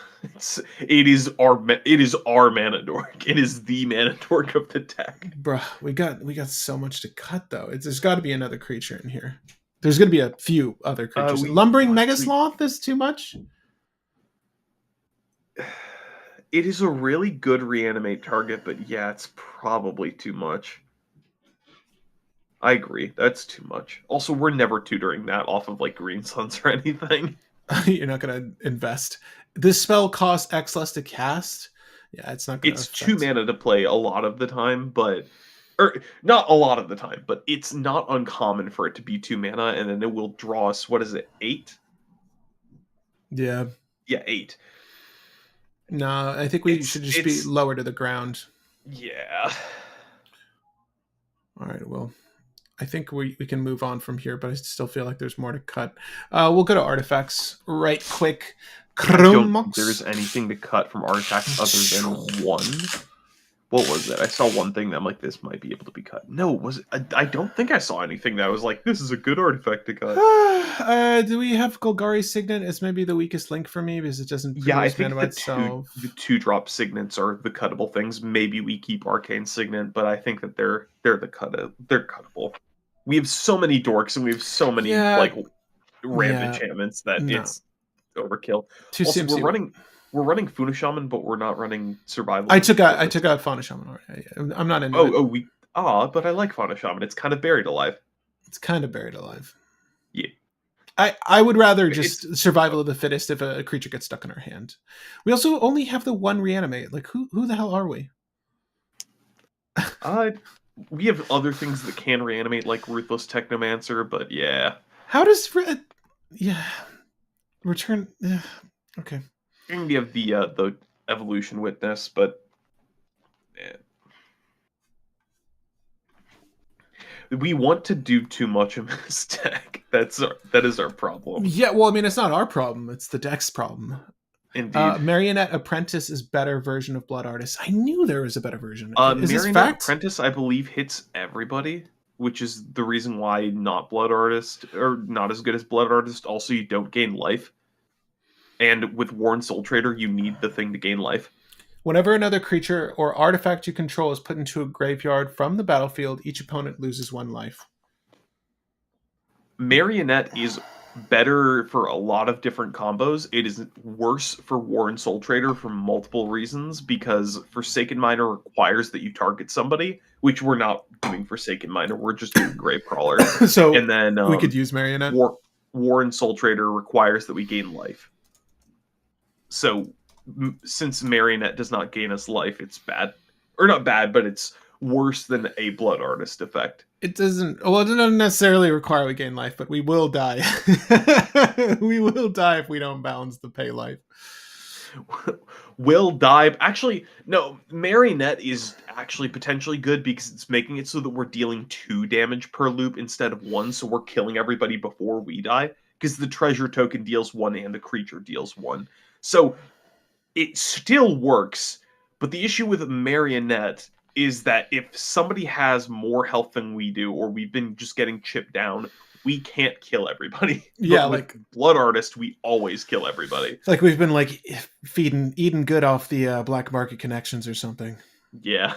Okay, well, we need to cut shit still. We have 9 cards to cut, sir. 9. Okay, This 9 is at least a manageable number. Lotus Petal feels like ass. Yeah, we can cut Lotus Petal. I don't... Maybe even Dark Ritual and Cabal Ritual, because I feel like we want more permanent mana than temp mana, because we're not trying to do, like, one big burst win. We're trying to build. Yeah, I feel like Grim... Also, Culling the Weak is the best cut of each of those rituals first. Grim Monolith can go for now. Yeah. But, I mean, this is hurting the effectiveness of things like Nettle Cyst.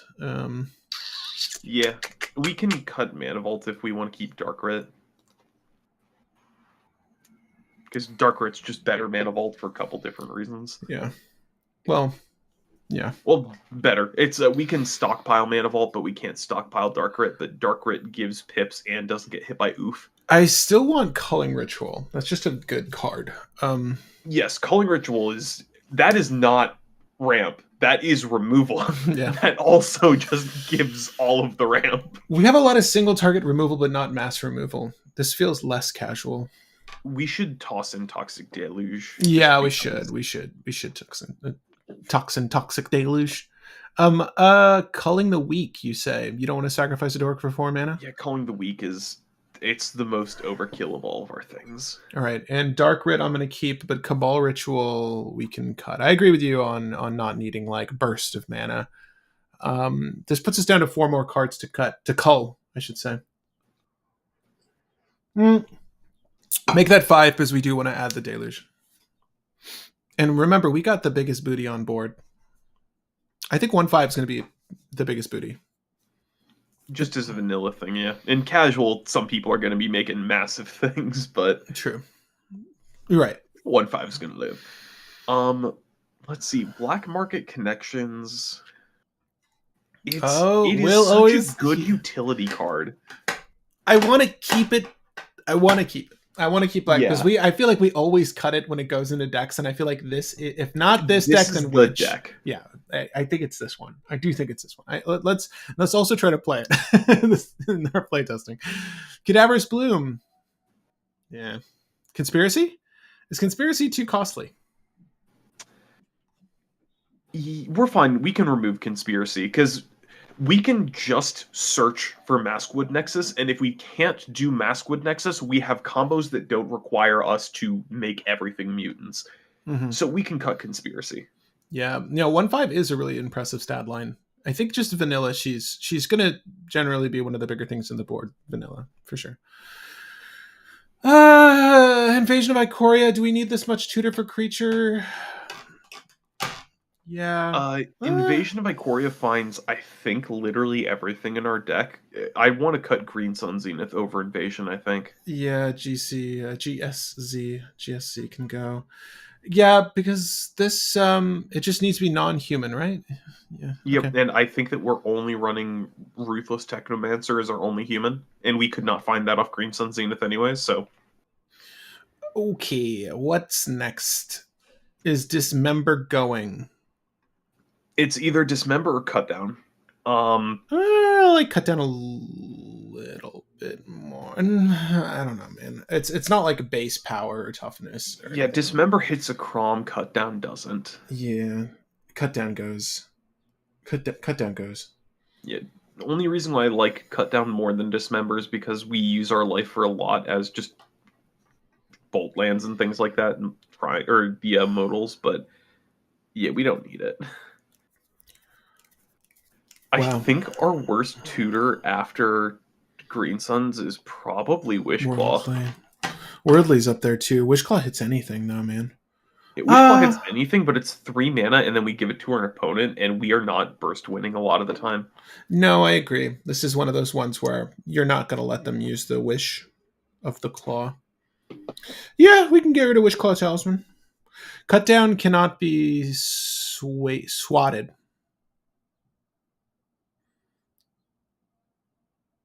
Allow Discord to find devices on your local network. Sorry, Cut down can be swatted, but it can't always be swatted. Oh, you mean like it can't be swatted to our commander? Yes, you are correct, 100%. No overkill. This is the one where you do 9,900. Well, you don't do 9,999 damage. You just, I guess you've dealt in this situation 9,999 damage. Overkill is really good because it buffs a mutant and then sacks it at the end of the turn, so that we draw off Jenova. So it is both a buff and a sack. Is it buffing? What do you mean? Is it buffing? What are you talking about? It's it target creature gets minus. Hold on? Am I missing Overkill? I thought. Oh no, I'm thinking Berserk. My bad. Never mind. Yeah. I would love it. If target creature gets 9,999 damage. That'd be the craziest buff outside of green, just in general. The way this is worded, it had to be this way. It's quite cool though. It's basically murder, but yeah. Well, I mean, if you overkilled and you overkilled that one white creature, then you deal 9,999 damage to each opponent. Ooh. Oh, how does that would be a good way to win the game in Orzhov? What's the one? The marionette? No, that doesn't work. You're thinking of the puppet, the dolls, whatever it is. That doesn't work though. I'm trying to. I should know the name of this. Dang it! I keep getting the name off the tip of my tongue. Honestly, I gotta say, Titus's sword is probably the coolest looking one from any Final Fantasy. I know the Buster sword is like really popular; it's just a big steel thing, but his sword just looks the coolest. Let's be honest. Stuffy doll. That's the name of the thing. Yeah, not that. It's not gonna work. Not the way I wanted to. Oh my god, the Swiftfoot boots! We got the slippers. What is this? I didn't know these. I thought we got all these sick reprints, dude. Final Fantasy, gift that keeps giving.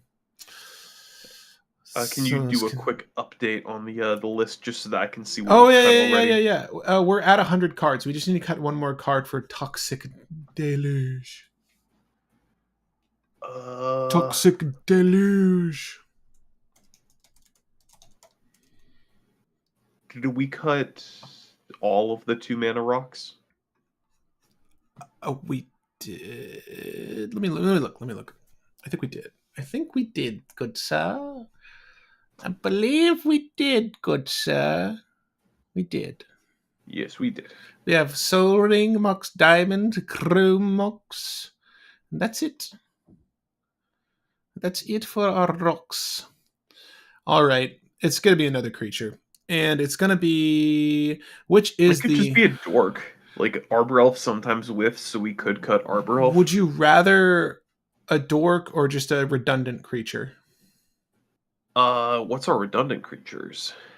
I mean, just the mutants, the mutatos over here, like I the like our mutatos though. Actually, we might be able to. We might be able infesting to cut the radroach. roach. The roach is Yeah, probably the most cuttable. radroach is the most cuttable. I would almost rather keep the dork. So I just want to have consistent mana, like you were saying, to Yeah, build up for those turns. And yeah, that feels good. We've got so much search in the deck between all of our Golgari search effects. Okay, yeah, I that's do it. like the rad rats though. Rad rats are a good explosive. Make a big board The of rats. mutants that we can sack. The rats are rad. I'm with you, dude. Yeah, someone needs to make an edit that's just rad rats, but sunglasses drawn on each of them. Yeah. Eating slices of pizza with some turtles. All right, guys. So that is Jenova Ancient Calamity. We've gone the full leg of the race. Came out the other side, a little sweaty, but she's done. She looks good. Guys, if you're enjoying this brew so far, feel free to leave this video with a like. It helps a lot. We're going to play test this deck now. Feel free to participate in that poll. I want to know what you guys think. I watched a video on this recently. It will shock you. But let's go ahead and play Jenova Ancient Calamity, see if she's any good. Obviously, again, we're going to be playing a little bit slower. I think what we should be doing with all of these brews is to sort of set a standard. What are we hoping to do with Jenova, and by what turn are we hoping to do it? Right?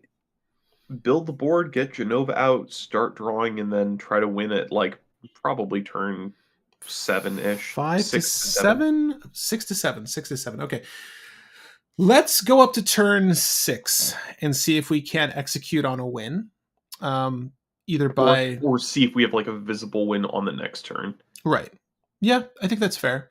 So establishing a decent start with Jenova, getting mutants going, and then drawing a Also, lot. thinking about it, isn't the Ruthless Technomancer loop the same thing we did in Yargle Multani?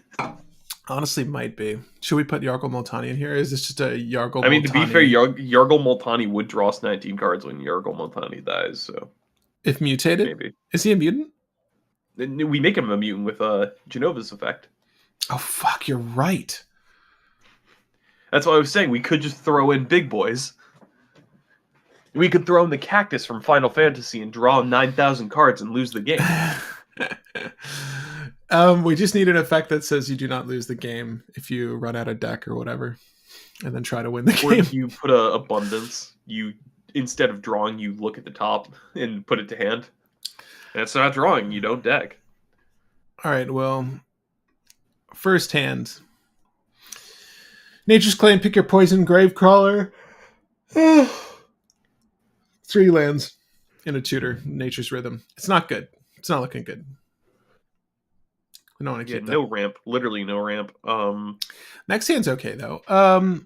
We've got 2 lands, excuse me. Llanowar Elves, Demon Male Hoberk, Cranial Plating, Buried Alive, Forgotten Ancient.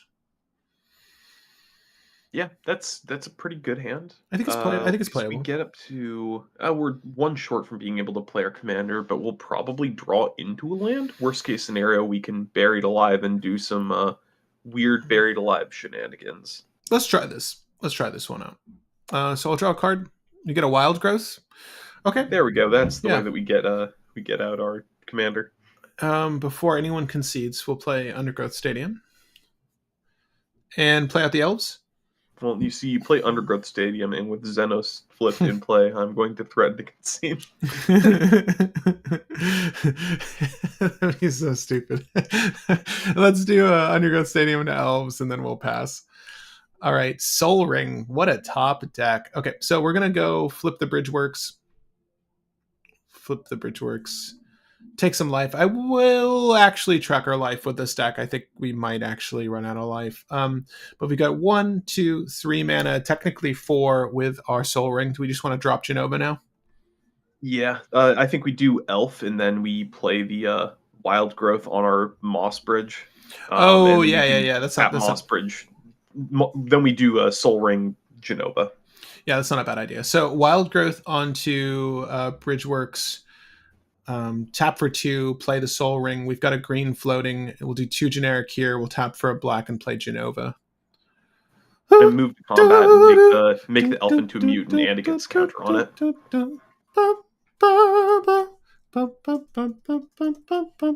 Okay. It's a mutant. We've written that on the card, so everyone knows. Mutado. Yeah, it's not for turn, the right? potato counter on it. Yeah, it's not for turn. It is just a mutant. It's a mutado. Whenever a mutant you control dies, I keep forgetting that that's a part of her effect. Did we read her off at the beginning? Because I totally forgot that she's giving us the mutants. That's so good. Okay. Let's go. Carpet of Flowers. No lands, but we've got a carpet. Okay, so do we just want to use our mutant to play the carpet to start and probably sack it in a second? Yeah, we can carpet and then we can get out Forgotten Ancients and Cranial Plating. I think that's probably the way to go. God, it's gonna be nasty. Okay. How do we sacrifice this bitch though without the demon hill? I kind of want to let this guy die. Are you just trying to set up still? We can kill it next turn. Okay. Do we want to? Because my one thing is I don't want to waste the Jenova trigger of putting counters on. You want to put 2 1/1s is what you're saying. Yeah, because with Cranial Plating counts itself, so it's going to be 2 counters on Jenova, which puts 3 counters on the elf. And then if we set next turn, we can Demon Mail Hauberg, putting Hauberg on Jenova, and then do the whole ancient Jenova thing to have fun. Yeah, part of me wanted to get rid of the elf now just to get our land drop, but I think it's better to put our eggs into next turn. You think we need mana when we already ramped this hard and have a Carpet of Flowers in play? I do. I think the bigger draw is more relevant. Yeah, no, I'm with you. Let's do this. Okay, so move to putting this on the board. Let's do 2 here. So we'll tap for Soul Ring, and then we will use Undergrowth Stadium. How much mana do we have in total, actually? We're gonna have. Well, this is assuming we generate the mana for the Forgotten Ancient. We need like 2 islands to go with our Wild Growth Bridgeworks. Yeah, this is good. We can assume that much. It's better to just do Cranial Plating over trying to do something else. Yeah. So Cranial Plating for 2, then you tap the Dork for Carpet. That's right. We just want to equip the Cranial Plating before combat, and then we can move to combat, get the Carpet mana, and then play the Ancient after. Do we want to swing with Jenova or just keep her as a blocker? We can probably swing with Jenova if we're going to play Forgotten Ancients after this. I like that. Yeah. So we'll generate 2 blue mana, and then we'll tap the Wild Growth and go bloop. For Forgotten Ancient, which is really easy to cast at 1 green pip. That's not bad. Do we want Mother in the list? Mother? Which Mother? We have Mother in the list. I think that might have been a reference for Final Fantasy. That might have been... I could be incorrect about that. I don't think people are suggesting Mother of Runes or Seiko Mother of the Summer. All right, well, how many 1/1 counters are we going to assume go onto our Ancient? We can say 4. 4 is a pretty regular number for it. Also, we put the cranial counters on the elf. So that was I already did. Yeah, I did. So he's at 3 counters. And Jenova is up at 4 counters. Cranial Plate gave Jenova +2, so Jenova put 3 more in addition to the one that was already on there, so 4 in total. Whoops. We're drawing more, Patrick. More. Mother is referring to Jenova. Thank you, mommy. Someone's got mommy issues. He has like a birth mom, Sephiroth. Yeah. But we don't really care about Lucia. Is that her name? Lucia. Forget his mom's name. Anyways, he thinks Jenova's his mom. It's weird. It's weird. Okay, next turn, Will. Is it at the beginning of your upkeep? Yeah. We're move good. The counters onto Jenova. We're going to move all the counts onto Genoves. So it's 1, 2, 3, 4. To go 1, 2, 3, 4. Do we want to just beat someone for 9 real quick? Well, if you want, first we can just cast spells. we can play Demon Male Hauberk and sacrifice the elf to draw 5, and then move to combat and put all the counters onto Forgotten Ancient with Jenova, and then punch with Jenova and Ancient to nearly kill somebody. Well, I used Forgotten Ancient's effect to move the counters from the Llanowar Elves to Jenova. Oh, isn't it Forgotten Ancient moves the counters from itself to something? You may move any number of +1 punishment from this creature. Excuse me. Yeah. So it's the 4 counters are still on the elf, but the 4 counters from the Ancient went on Jenova. I already put them on Jenova, so whoops. It's fine. Yeah. So we've got the counters on Jenova now. We could cast some stuff to put more counters on the Ancient. I mean, there's a number of ways we can tackle this turn, but we're going to kill. Is Aerith the Forgotten Ancient? Yeah, in this instance, yeah. I guess she would be. her mom. All right. Soul Ring, Wild Growth Land, Demon Hauberk. Yep. And I mean, I guess we could use the Carpet of Flowers here, but it doesn't matter. We'll leverage the flowers later. Okay, Will. Yeah, let's see, because it's awkward. Color fixing is probably better off of Carpet later. Should we equip our Jenova? Okay, so here's equip Jenova with Demon Male. I think what we do is we use Llanowar Elves. Okay, so we've cast the Demon Male, add the counter to the Ancient. We're going to use the elves to play the other elves. So we could do this one of 2 ways. Like, can we and put another counter on the Forgotten Ancient? So if we were to sacrifice the Finehorn Elves to attach to the Llanowar Elves, and then unattach to the Llanowar Elves to Jenova, do you see what I'm throwing down here? Is that too much shifting? Or would you rather we just get minimal draw off of Llanowar Elves attached to Finehorn and then sacrifice them later? The other elf is not a mutant until we move through combat. I know. So I was just... At that point, it's probably just better to have Demon Male Hauberk equipped to Jenova, then sacrifice the elf to equip from Jenova to Jenova. Sorry, it's just better to put onto Jenova, because if we're going to mutate anyways, then we're getting counters from it being on Jenova, is what I'm saying. Yeah, so no, it's just... I'm with you. Yeah, let's do that. So we'll sacrifice the Llanowar Elves to attach Demon Male Hauberk onto. I'm just trying to think of what gives us the most draw. What Will's saying is accurate, though. Like we're not. This isn't a mutant yet, so it just makes more sense to have the buff on Jenova going into combat to buff the Finehorn Elves to get more counters once we sacrifice it again. So yeah, we'll do that. We'll draw 5 cards. Yep, 5. Okay. 1, 2, 3, 4, 5. We got our Bayou in a Marsh Flats. Would you rather fetch land here to thin out our deck a little bit, or just put the Bayou down? I think we can fetch. I like fetching. Yeah, I like fetching too. Stop trying to make fetch a thing. Yeah. What is the dual shock here? Overgrowth?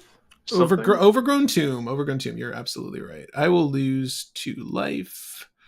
We're almost at turn 6. This is turn 4 for us.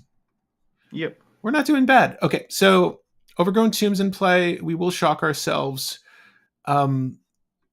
That wasn't playing a card, but I kind of want to play something else real quick. I mean, we've got the freaking Maskwood Nexus right there.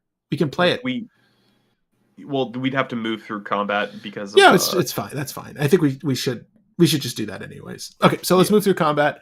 She is a 9/13 current. So she has 1 power. Yeah. She has +3 from the cranial plate, so that's 4. She has another 4 counters from the thing. So that's 8. Then she has another +4/+2 from Demon Male Hauberk, so that's 12. So she's putting 12 counters on the elf. Or Ancient, whichever. I think elf is probably the thing to do here. I want to keep the Ancient around for sure. Yeah. So we'll Well, turn. if we put the counters on the Ancient, then the Ancient can put the counters back on Jenova to make it even bigger, and then we get 20-something next turn on an Elf. That's the question, if we want to value here, or if we want to draw most of our deck and try to go off here. Bruh. I mean, we literally okay. So just this one play right here after combat, after we beat someone for 12. Is this accurate? No, it's more than that. But she has 8 counters on her right now. No, did you remove the counters from the Elf that were misput on her? Yeah. But she got 4 more counters. She's at 8 counters from the Forgotten Ancient at the top of this turn. Because she had 4. Oh. No. It got 4 from Forgotten Ancient. Yeah. This turn. That's the 4 counters. So where'd the other 4 come from? What did I add? I don't know why. You moved the 4 counters from the Elf onto Jenova, and you, instead of putting the counters on the Ancient, put them directly onto Jenova when our opponents cast stuff. She's at 4 counters. I don't think she's gotten 4 counters from anything else. Her power toughness is off to begin with. I think math is hard. Well, yes, that's fine. She's okay. So she's 5'9" right now. She's 5'9", 4 counters. Okay. So we're gonna put the counters on this Finehorn Elf. Yeah, and attack someone. She's plus an additional +3/+4 from the equipment, so it's 12 counters in total, right? Yeah, let's go with that.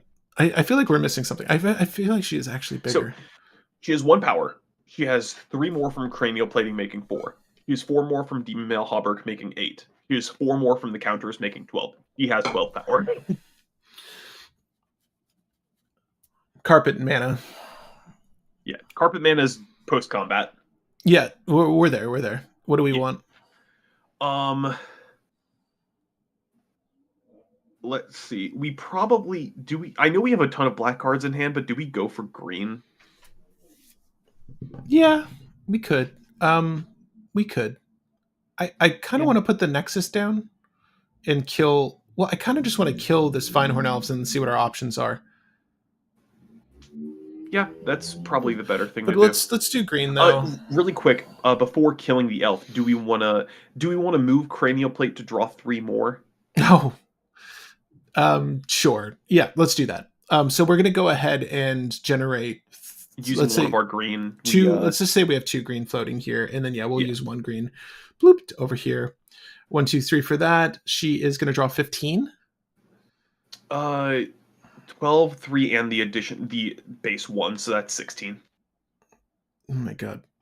Because it's a 1/1 with +3/+0 and 12 counters. Demon Mail is going to re-equip to Jenova, sacrificing the Finehorn Elves. We'll draw 16 cards here. 1, 2, 3, 4, 5, 6, 7, 8, 9, 10, 11, 12, 13, 14, 15, 16. We have 1 green floating. And we have 1 2 mana after that. So we only have 4 mana to dick around with, but what do we want to put down? There's quite a few. We have a 3 mana to dick around with. Did we play one shock per turn? 1 floating shockland, 1 floating shockland in Undergrowth Stadium. Yes. Yeah. Oof. Well, we've got a Buried Alive thing going on with Gravecrawler, but we don't have Reanimate. We have Unmarked Grave, but we have Formless Genesis in our hand. Formless Genesis can just go to the grave. That's fine. We're not going to cast it now. With the 3 mana, it might be better just to hold some protection. Yeah, we can use that 1 green for Deathrite Shaman, just to not waste the mana, and then we can discard the rest. I want to hold the Watchful Radstag. The Watchful Radstag we're holding. Sorry. Oh, we do have it in hand? Where is it? We do. It's right in the middle. It's right in the middle. Okay, so let's do. You want Deep Shadow or Deathrite Shaman? Sorry, Deathrite Shaman. Deathrite Shaman, just because it doesn't hurt us to use it. Yeah, that's the best. So we've got that. Let's hold for Legolas's Quick Reflexes. Do we need Buried Alive? I mean, we can pull out the Worn Soul Trait. I'm trying to think of how we win the game next turn with Gravecrawler. We have Rhythm of the Wild. Next turn we can tap Jenova, and we can Rhythm of the Wild for the Blood Artist, and then we can tap Jenova and get the Soul Trader, and then we do the whole combo. Tap Jenova.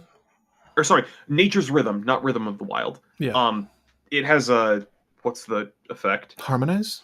Harmonize. Thank you. It is Harmonize. It can help us end the game. All right. So what are we gonna keep? What are we gonna keep in hand? Like Bayou for turn, I guess.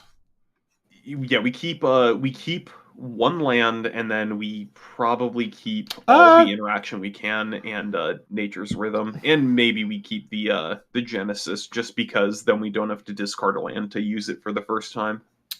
True.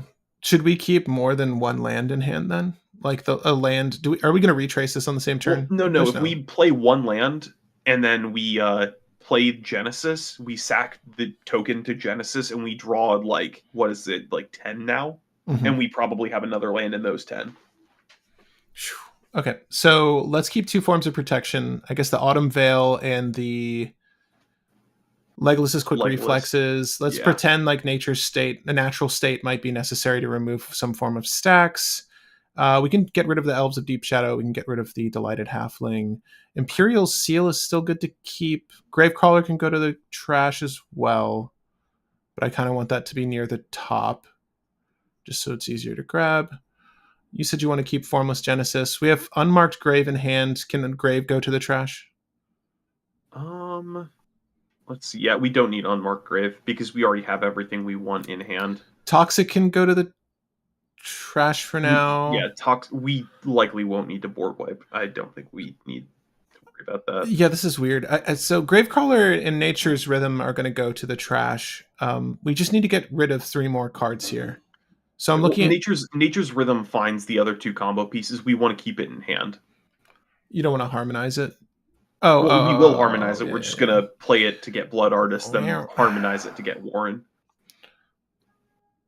Okay. What else do you want to dump then?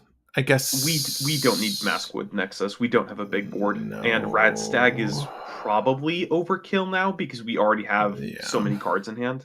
Buried Alive can probably go too then. Yeah. All right. Because Nature's Rhythm is our Buried Alive right now. Here's what I'm keeping then. So we're going to have Dismember for potential removal. Autumn Veil, Legolas's quick reflexes, assuming that the threat is going to be a Hate Bear, right? We can also use this off turn, so it's just good value for us. Nature's Rhythm, Formless Genesis, Imperial Seal, and Bayou are going to stay in hand. Sorry, that was turn. Okay, let's go. Turn 5. Can we win the game on turn 5? This is even better. How many spells did we cast this turn? Sorry, for Ancient. We cast 1 more on the previous turn, so we got a Deathrite Shaman. We did most of our stuff without casting spells. Yeah. So how many more counters are we going to assume? Just 4 more again? Yeah, 4. 4 is like the usual Forgotten Ancient number. Okay. And let's just say that we had to use Autumn Veil off turn and Legolas's. We just had to protect our commander because people knew that we were going to try to do something. Yeah, that seems safe. All right, next turn. Yep. Trigger on the Forgotten Ancient. 4 or 7 more counters on Jenova. Let's go. So 11 total. Yep. And we'll remove these.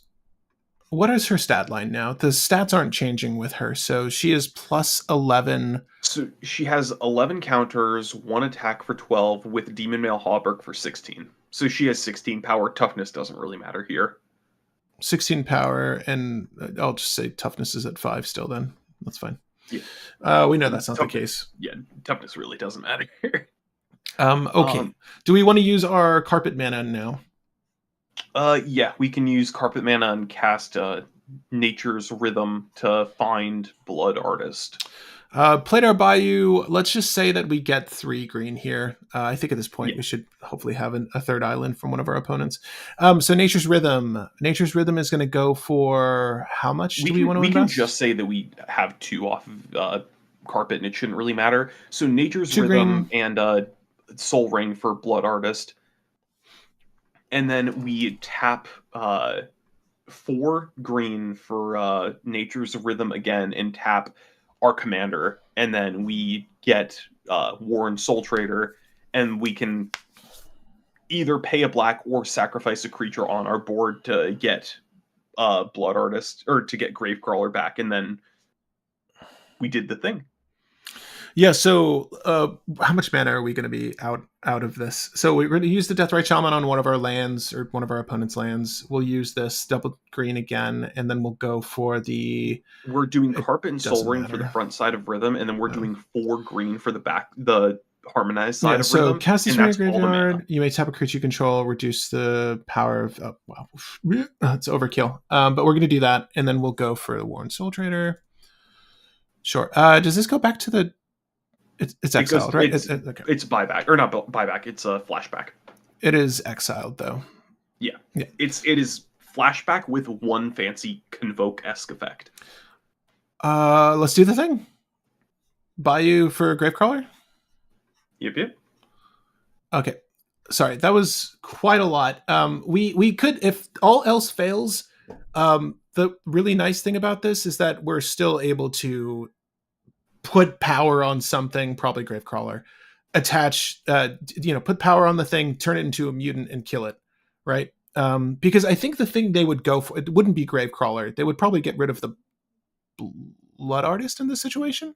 Or I guess the catalyst is the Warren Soul Trader. Yeah, the Soul Trader is usually the scarier card because it just makes a ton of mana. Right, so we're still not out of luck here. Like, we could move a shit ton of counters on Gravecrawler, reestablish, go for it next turn. Like, this is really good. We got there pretty quickly, quicker than we expected. This is turn 5. Yeah. Sorry. Deck did its thing. Just heard a really weird noise. Okay. Let's go for this one more time, I guess. Give me 1 second. Let me see what the wife is up to. But this is Ozolith, land, both Ozoliths, another land, Bowmasters, and talent. I don't know if this is good enough. Here, give me 1 second, guys. That was a pretty good run, though. That first one. I want to talk about that in a second. Yeah, this is not a keepable opener now that I see it. Because we need to hit ramp.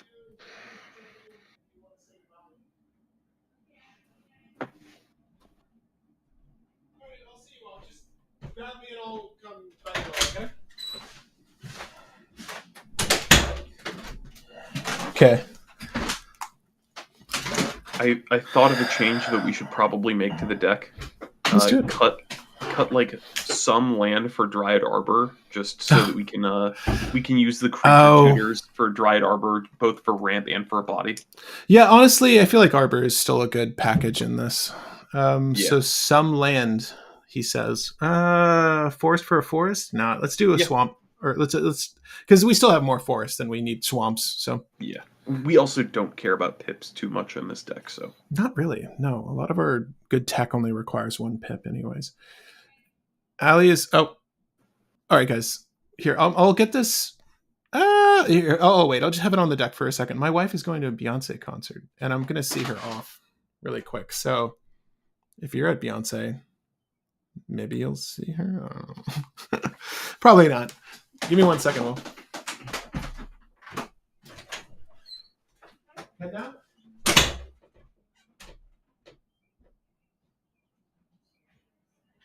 we have time to kill.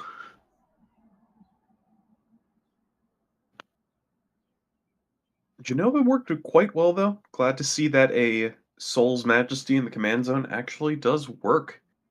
Hopefully this game will be able to do the Genesis, abuse the heck out of Genesis and try to win the game. Let's see. As another win con for the deck, I wonder if we could do Formless Genesis with Ruthless Technomancers, like a weird loopable win con. Like draw our entire deck, Ruthless Technomancer and Changeling, and then we just loop that to make however much mana we can make. Whatever the mathematical formula is for using 25 lands with Formless Genesis to make mana. So it's not exponential. That's the mathematical formula. That's like 1 plus 2 plus 3 plus 4 until we hit 25, I think. So that would be 20, so 13, 12. So we can divide that evenly. So that's, no, we can't divide that evenly, can we? No, because that's 13, 13. So it's going to be 1, 2, 3, 12. Okay, so it's 12 times 26. Well, yeah, 12 Okay. times 26. I'm doing a math to see if we. Oh, What's that? I'm doing math to see if we technically have another win con. Oh, yeah. I mean, we kind of crushed it just there. Yes, we do. Okay, another win con we have with Formless Genesis, Ruthless Technomancer, and the Eternal.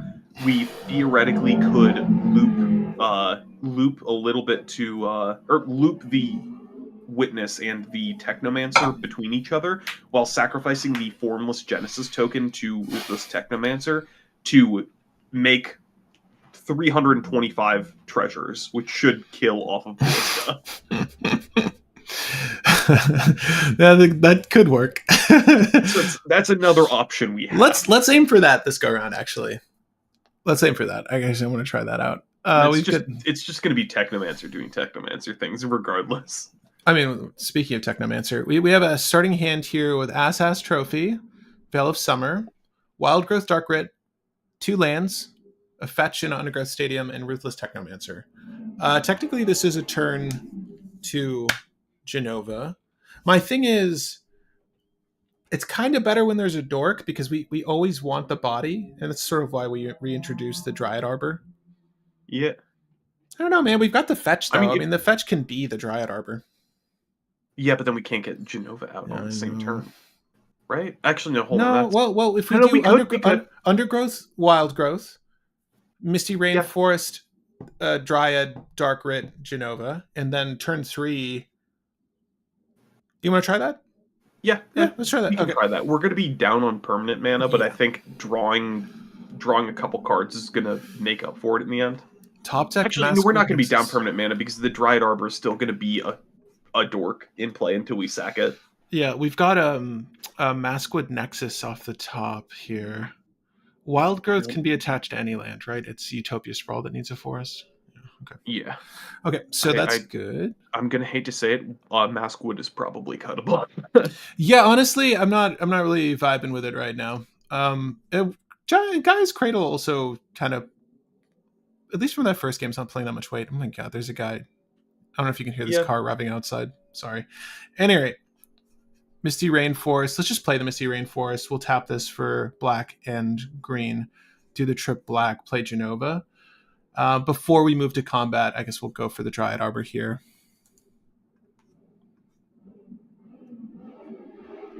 There are people that like drag race in the neighborhood very much illegally. I think that's what that is.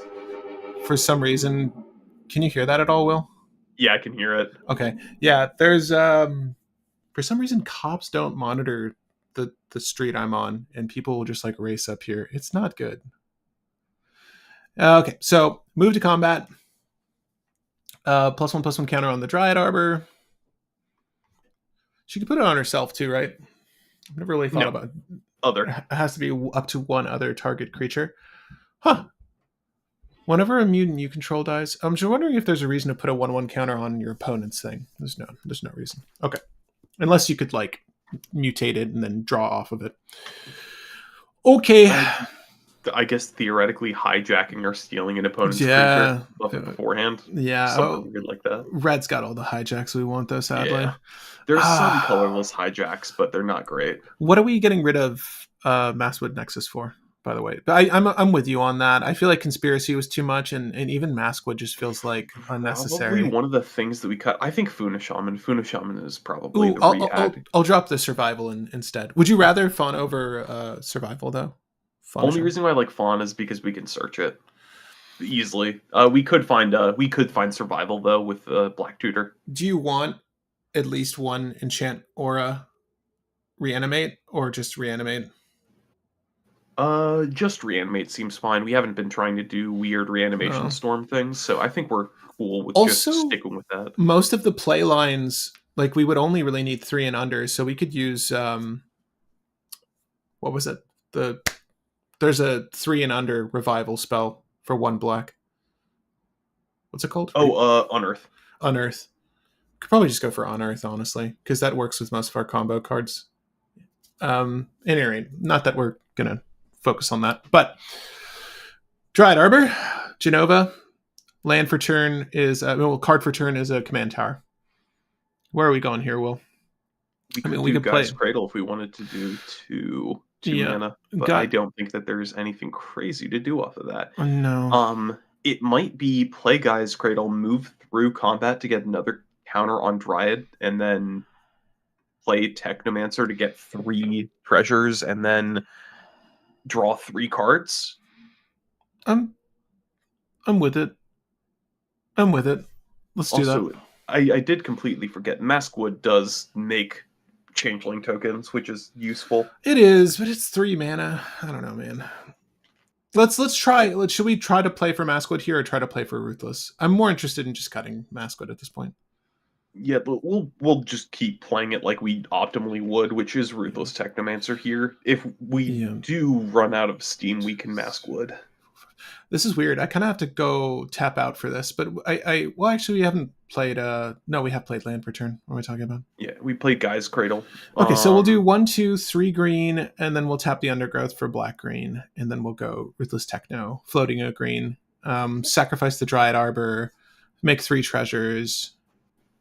Right? Where is that treasure tokens? Yep. Okay, make 3 treasures. Boop, boop, boop. Draw 3 cards. And then we will draw 3. 1, a 2, a 3. We've got Walking Ballista, Entomb. We've got a green floating, mind you.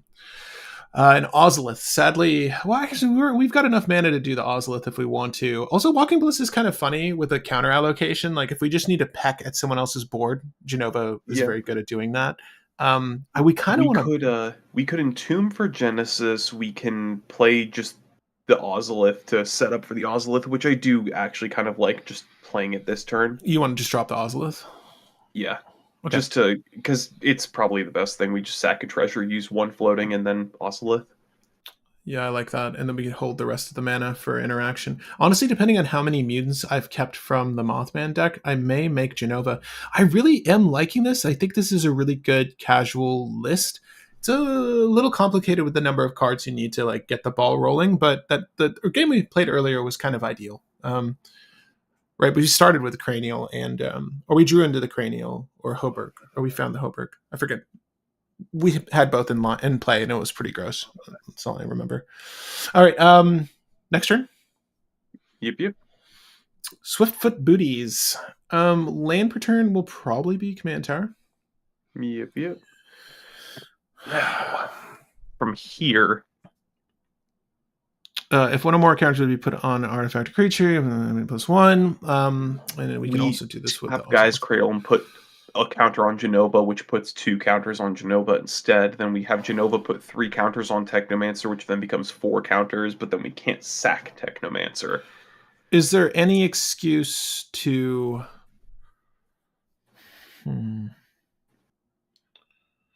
Is there any other play here? Yeah, it's weird. Technomancer, we don't really have a good way to return him to our hand, at least right now, or return him to put him in the grave or something. Yeah, I'm trying to see if there's anything that's entombable that would make a big difference. Entombable? Do we have... is there a creature we can entomb that requires sacrificing a thing to bring back?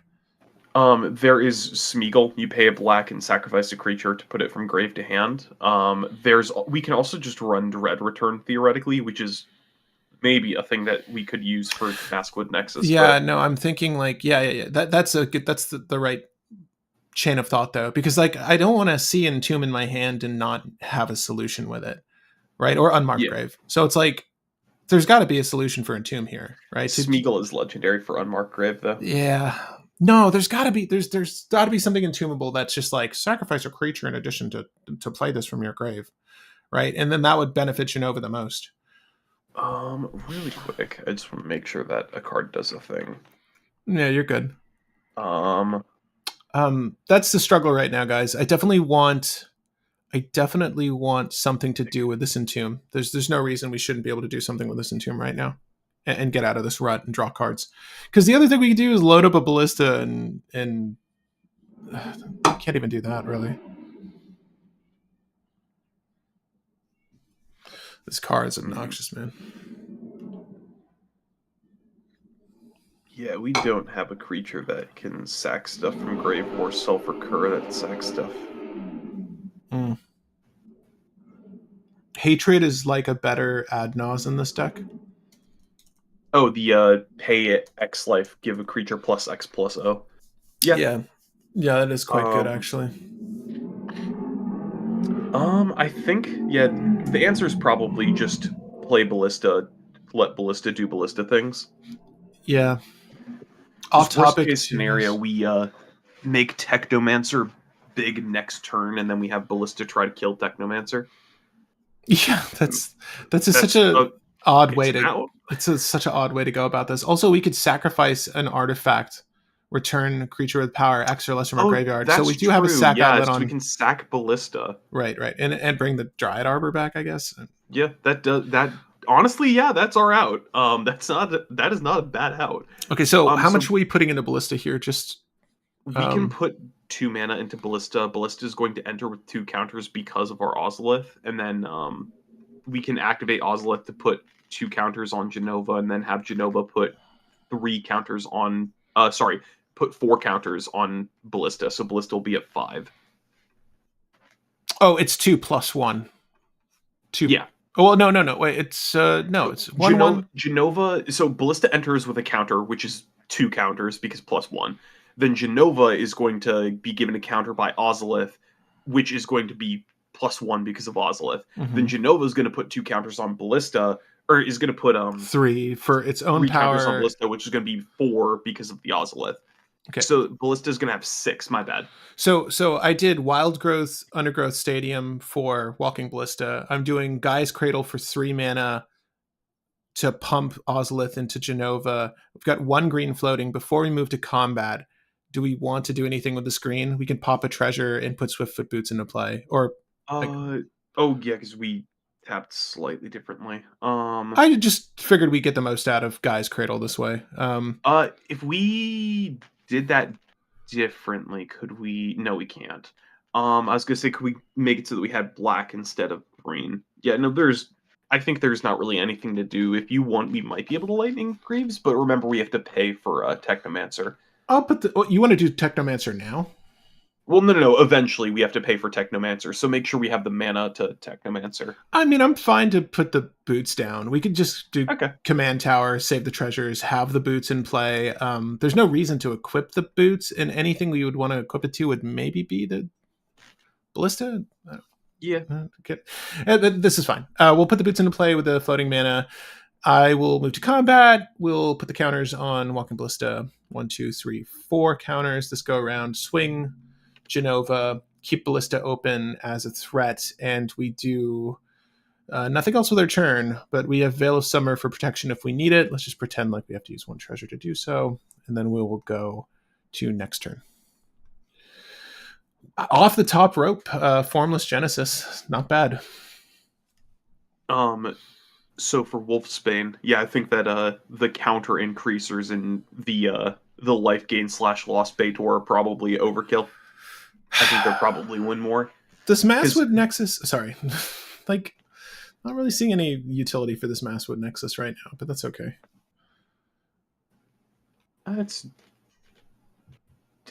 It's not really worth it. No, I would rather just like shoot for a Formless Genesis or something.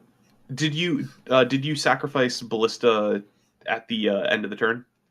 To what? Or did we to Technomancer just to draw 6? I thought that was the plan. No, I didn't have the mana. That's why I was like, just make sure you have the mana to sack it. No, no. The way we went about it, no, it's fine. We're gonna do. How many treasures did we have up?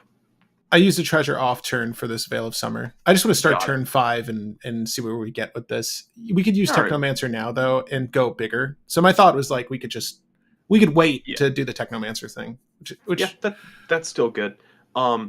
I think that we should Ozolith again just for the oh yeah, 2 more counters on Jenova, then move more counters onto Ballista. 100%. We're gonna put 1, 2 here, close, and then off her power we put 5, 6 on Ballista. We'll probably swing her as well, but we'll go 1, 2, 3, 4, 5, 6. We'll just say that we don't attack with her because we're probably winning with the combo, so we can Oh, just keep her up for the sake of you think keeping we're her gonna up. win? You think we're gonna win right here? No, no, not right here, but we win off of combos. So should we tap Guy's Cradle, float the green, and then go Command Tower for black? Uh, so let's see. Sacrifice X artifacts, return target creature card with Yeah, power X or yeah. less from your graveyard to the battlefield. X I cannot be think that that's 0. fine because floating the green off guy's cradle works. Yeah, that's good. We've got a green open. We'll use Technomancer's ability to sacrifice the Walking Ballista. It is, in fact, a mutant twice over. We will bring back the Dryad Arbor in this exchange. Put that So on the we are battlefield. paying. We are floating 2 green. Floating 2 green? Guy's cradle tap for 3. We paid 1 green to get back Dryad Arbor. So we pay a black. Well, we Sacrifice play. Ballista We and need pay to a green. go. We need to go 2 generic and 1 black. Why 2 generic? Is it double X or single X? Ruthless Technomancer is 2 generic, 1 black, sacrifice X artifacts. Oh yeah, never mind. I'm mixing that up with something different. You're That's correct. okay. We'll go. We didn't do land per turn either, but we've got 1 I green thought floating. it was pay X a black and sack an artifact, bring back a creature that cost X or less. You're correct. I'm crazy. You're good, man. We only have wow. No, we got 2 lands there. Thank God. Sorry, this Wandering Verge art threw me off. We have Mox Diamond, 2 lands. I'm trying to see where we can go with this. Gravecrawler, Ozolith, regular Ozolith. What can we do with this hand? Hold up, this isn't a bad hand. I want to put down the. We'll put the Verge land down as our land per turn because we have the. We do not have a. Excuse me, Swamper Forest in play. Wow, it's still fine. It's still better than just a swamp, I think. And we need the green anyways. We'll do the Mox Diamond, dump the swamp. Hmm. We're not winning right here, but we're set up for a really good following turn, and we probably just put Gravecrawler in the trash as we go down. We could easily just pop off the pick your poison for the spare green, or just play Ozolith, I guess. Yeah, and we can play some of the dorks just for the sake of having them out, because even sacking a treasure for a dork is fine. Yeah, that's a fact. We've got Treasure, Verge Land, and Mox Diamond. So how do you want to roll out? You want to do in the floating green? Keep the treasures around if we can, but treasures have the highest keep priority in my opinion. Yeah, we'll use the 1 green to play the Llanowar Elves, and then we will go Deathrite Shamans, maybe a little bit better, excuse me. Deathrite Shaman, and then we'll go. I still like the idea of pick your poison and then like holding 1 mana for protection. We don't have shit for protection. And Cranial Plating would be good to get on the field too, but I guess it's not crucial at this point. She's pretty big already. So I'm just looking for our exit plan on the next turn. Yeah, the thing is, we still need to find a way to sack something or kill something. Yeah, we don't have a good way to do that. Entomb will get us Warren Soul Trader, and we have Gravecrawler. But we don't have a way to bring back Warren Soul Trader. Do we have... Yeah, Maskwood Nexus doesn't fix anything. That doesn't fix anything. We could Toxic. Toxic Deluge might be our way of killing stuff, but then that's going to weaken the stats of our creatures, so we're drawing less. Yeah. No, what else do we have to kill something? Hold up. Natural State if it was an artifact creature, which it won't be. You know what we totally could have done but didn't think about? Entomb to get a different creature back, like Viserys or Carrion Feeder, and then we swap out Ballista for that. Do we want to say we did that because we had Entomb in hand the entire time? and we can just say that Dryad Arbor is carrion feeder when we pay a black. With the ruthless, yeah. Did Yeah, we have no, a no, no, block? no. Yeah, we had the No, treasure up. We had the treasure. we We did. say we sacrifice it. Let's get rid of it. No, you're 100%. You're 100% right. This entomb. No, did we draw into the entomb? We've had entomb. We had Entomb because Okay, we were discussing if we could use Entomb to find Sack it's 12 power or less, right? for. Or wait. Return creature with power X or less from your graveyard. So X can't be. carrion feeder is the same as the Dryad, so we're good. We just need a black mana to do that, which we got. Or no, yeah, black mana for the Entomb. Yeah, We have we're it. fine. There we go. We can do the thing. This is better. Okay, so we've got a Mox Diamond and a Verge Land open. To answer your question, is she strong enough to play in CDH? I would say that she's like high powered tops. I think that you are probably just going to want to run this as like a really interesting combo casual deck. That doesn't make any sense. I feel like this It, is low end of high power. we've had several Soul's Majesty commanders that have existed, like Greven and so on. But this is, I think, the first one that is in green outside Mm, of Shadowheart. But Shadowheart required you to pay mana and tap her to do it, whereas Jenova is just a static. You draw, but I will turn one of the things per turn into something that you can draw off of. I think Jenova is the best Soul's Majesty style commander we've had. yeah. Period, but they're still too weak to be CDH. Could you make it work? Yes. Is it going to be the high tier OP competing with TNT? No. Yeah, I agree with you on Phyrexian Tower, Chris. I think that we could drop Phyrexian Tower here. We'll do that right after this, Yeah. actually. That 100%. That's a great. We can cut the other Snowland to do that. Yeah, So yeah. we Go just down to have one. we have a Tainted Pact mana base. We could do Tainted Pact as well if we just want another search card. But exiling shit might hurt us. Our deck has accidental redundancies for combos. Sorry. So what are we doing here? We want to go Gravecrawler to trash. What are we keeping in hand? Formless Probably. Genesis can. Formless Genesis can stay, but Masswood Nexus can go. Probably get rid of one of the elves. Both of the elves is probably fine. Go down to this. We just keep everything that's actually useful because our hand does have a lot of junk in it. I kind of want to toxic for AOE, but we cranial plating is going to be a good buff for our commander. I'm just holding up 2 mana for potentially Ass Trophy off turn, or we can do Natural State if anything. But this feels okay. We could have played Ozolith out, or we could have played Cranial Plating, or we could have played Pick Your Poison on that turn, but it's fine. We'll just hold. Ozolith doesn't do anything with our... it kind of does something with our current board because our commander has 4 counters. But... Yeah. Do we want High Market as well? High Market, no. For the life gain, I don't think we need that. But I like the mana gain from Phyrexian Tower. All right, we've got Disciple of Freyalise off the draw there. All right, Will. We need a tutor. Let's see. I mean, we'll probably draw into a tutor with cranial plating.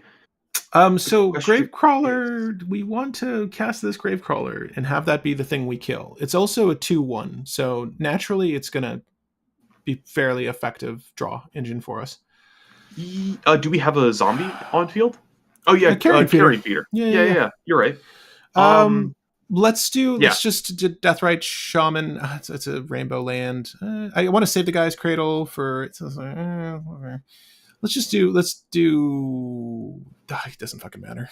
How do we want to do this? Do we want to tap the Deathrite Shaman to play Gravecrawler? And then we'll go Ozolith combo again with the Wild Growth thing. Jenova, go +2.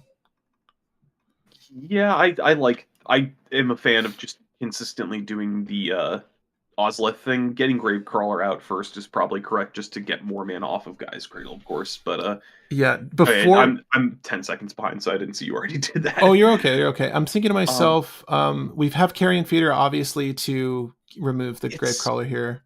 Yeah, I think it's best to keep the Overgrowth Stadium up in Guy's Cradle first, and then we can use the excess mana to play Cranial Plating and equip it to Jenova. 1, 2, 3, 4, 5 Cranial Plating to Jenova equip. So there's 2 green floating. I'm with you. I'm saying use the 2 green for the Ozolith. Well, this is enough mana to do it all. So yeah, Yes. we're flat out of mana then. Yeah, so we're Ozlith, we're cranial plated, and we're equipped. And Deathrite does Gravecrawler, and we're done on the Guy's Cradle. There's going to be no more creatures beyond that, so that's fine. Yeah. Yeah. Okay. So we've got Golgari mana here, command tower, this and this. Okay. Move to combat. Yep, so start of combat, we have 1, 2, 3, 4 artifacts. So Jenova has 4 more power, so that's 11 in total. So that's going to put 12 counters onto Gravecrawler. And then we can sack, or we can move through phases and do the Disciple Frailes, but I think just sacking is better. Yeah, I think can we? Disciple of Frailes is a land. Yeah, do we want to? Oh, we haven't played our land per turn either. Now I remember this aura, Fallen Ideal. Fallen Ideal. We'll look that up in a second, or Will can, I suppose. But do we want to Ozlith first before we? Yeah, I'll look up a Fallen Ideal. But yeah, if it had counters on it, put those counters on Ozlith at the beginning of combat on your turn. We can play Ozlith first if you want, Yeah, and we can tap the Verge land for it. Stow the counters for now. Okay, so we're going to go ahead and use Carrion Feeder to sacrifice Gravecrawler. Gravecrawler is going to move 12 counters to Ozlith. 1, 2, 3, 4, 5, 6, 7, 8, 9, 10, 11, 12. We're going to draw 14 cards. Fallen Ideal is it gives the enchanted creature flying. You can sacrifice a creature to give this creature +2/+1, and when this is put into the graveyard from the battlefield, put it back to hand. It's not bad, but it's just kind of like another Demon Mailhopper style thing. I don't hate it though. I wish that it could recur itself from the graveyard though. However, we need okay, so we found Demonic. Am I lying to you? Demonic Tutor. We found Demonic Tutor. Grafted War Gear. We don't need a sack outlet anymore. What we need is a Blood Artist. Am I wrong? No, we need a way to generate mana. Demonic Tutor. What does Demonic Tutor grab? Can we win the? Can we win the game here? Grafted. Sorry, these are very small cards. I know it's probably difficult for you guys to see, but we have a DT. That's our one tutor for this. It's maybe our lifeline for this turn. And Carrion Feeder has 2 counters on it, by the way, because of Ozlith. I noticed that. Oh, were we supposed to draw one more card than we did? Because I only drew 14 as opposed to... It was 14, and we put 11 counters +1 from Ozlith.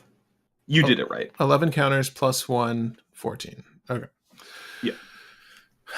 I'm curious as to what one more card would have been. It would have been a Chrome box. Okay.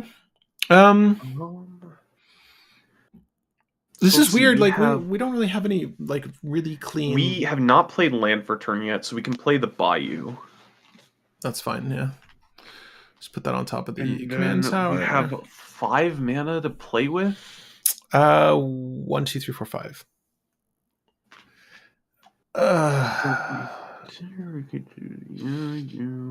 If we grab the Evolutionary Witness, doesn't do it. So if we get Warren Soul Trader, we go to 0, then we can sacrifice our entire board for 4 mana. Can we do anything with 4 mana? No. We theoretically could... Oh, no, it's already post-combat, so Carpet Flowers doesn't do anything. Yeah. Yeah. I'm thinking I think it's just another setup turn, which we said we wanted to play out to 7 anyways, but I do think that Demonic Tutor should probably get Warren Soul Trader. It's weird that we're shifting from one... What was Warren Soul Trader's stats? 3/3. So if we wanted, we could Demonic Tutor for Nature's Rhythm, but then we don't have the mana to... Oh, no, yeah, it's too late for Carpet. Yeah, I wish Soul Trader would be really sweet to bring back. Sorry, the Technomancer Reanimate. I wonder if we're underutilizing this. There's nothing. We have Gravecrawler as our main thing in Grave right now. Yeah, it's Gravecrawler in the land.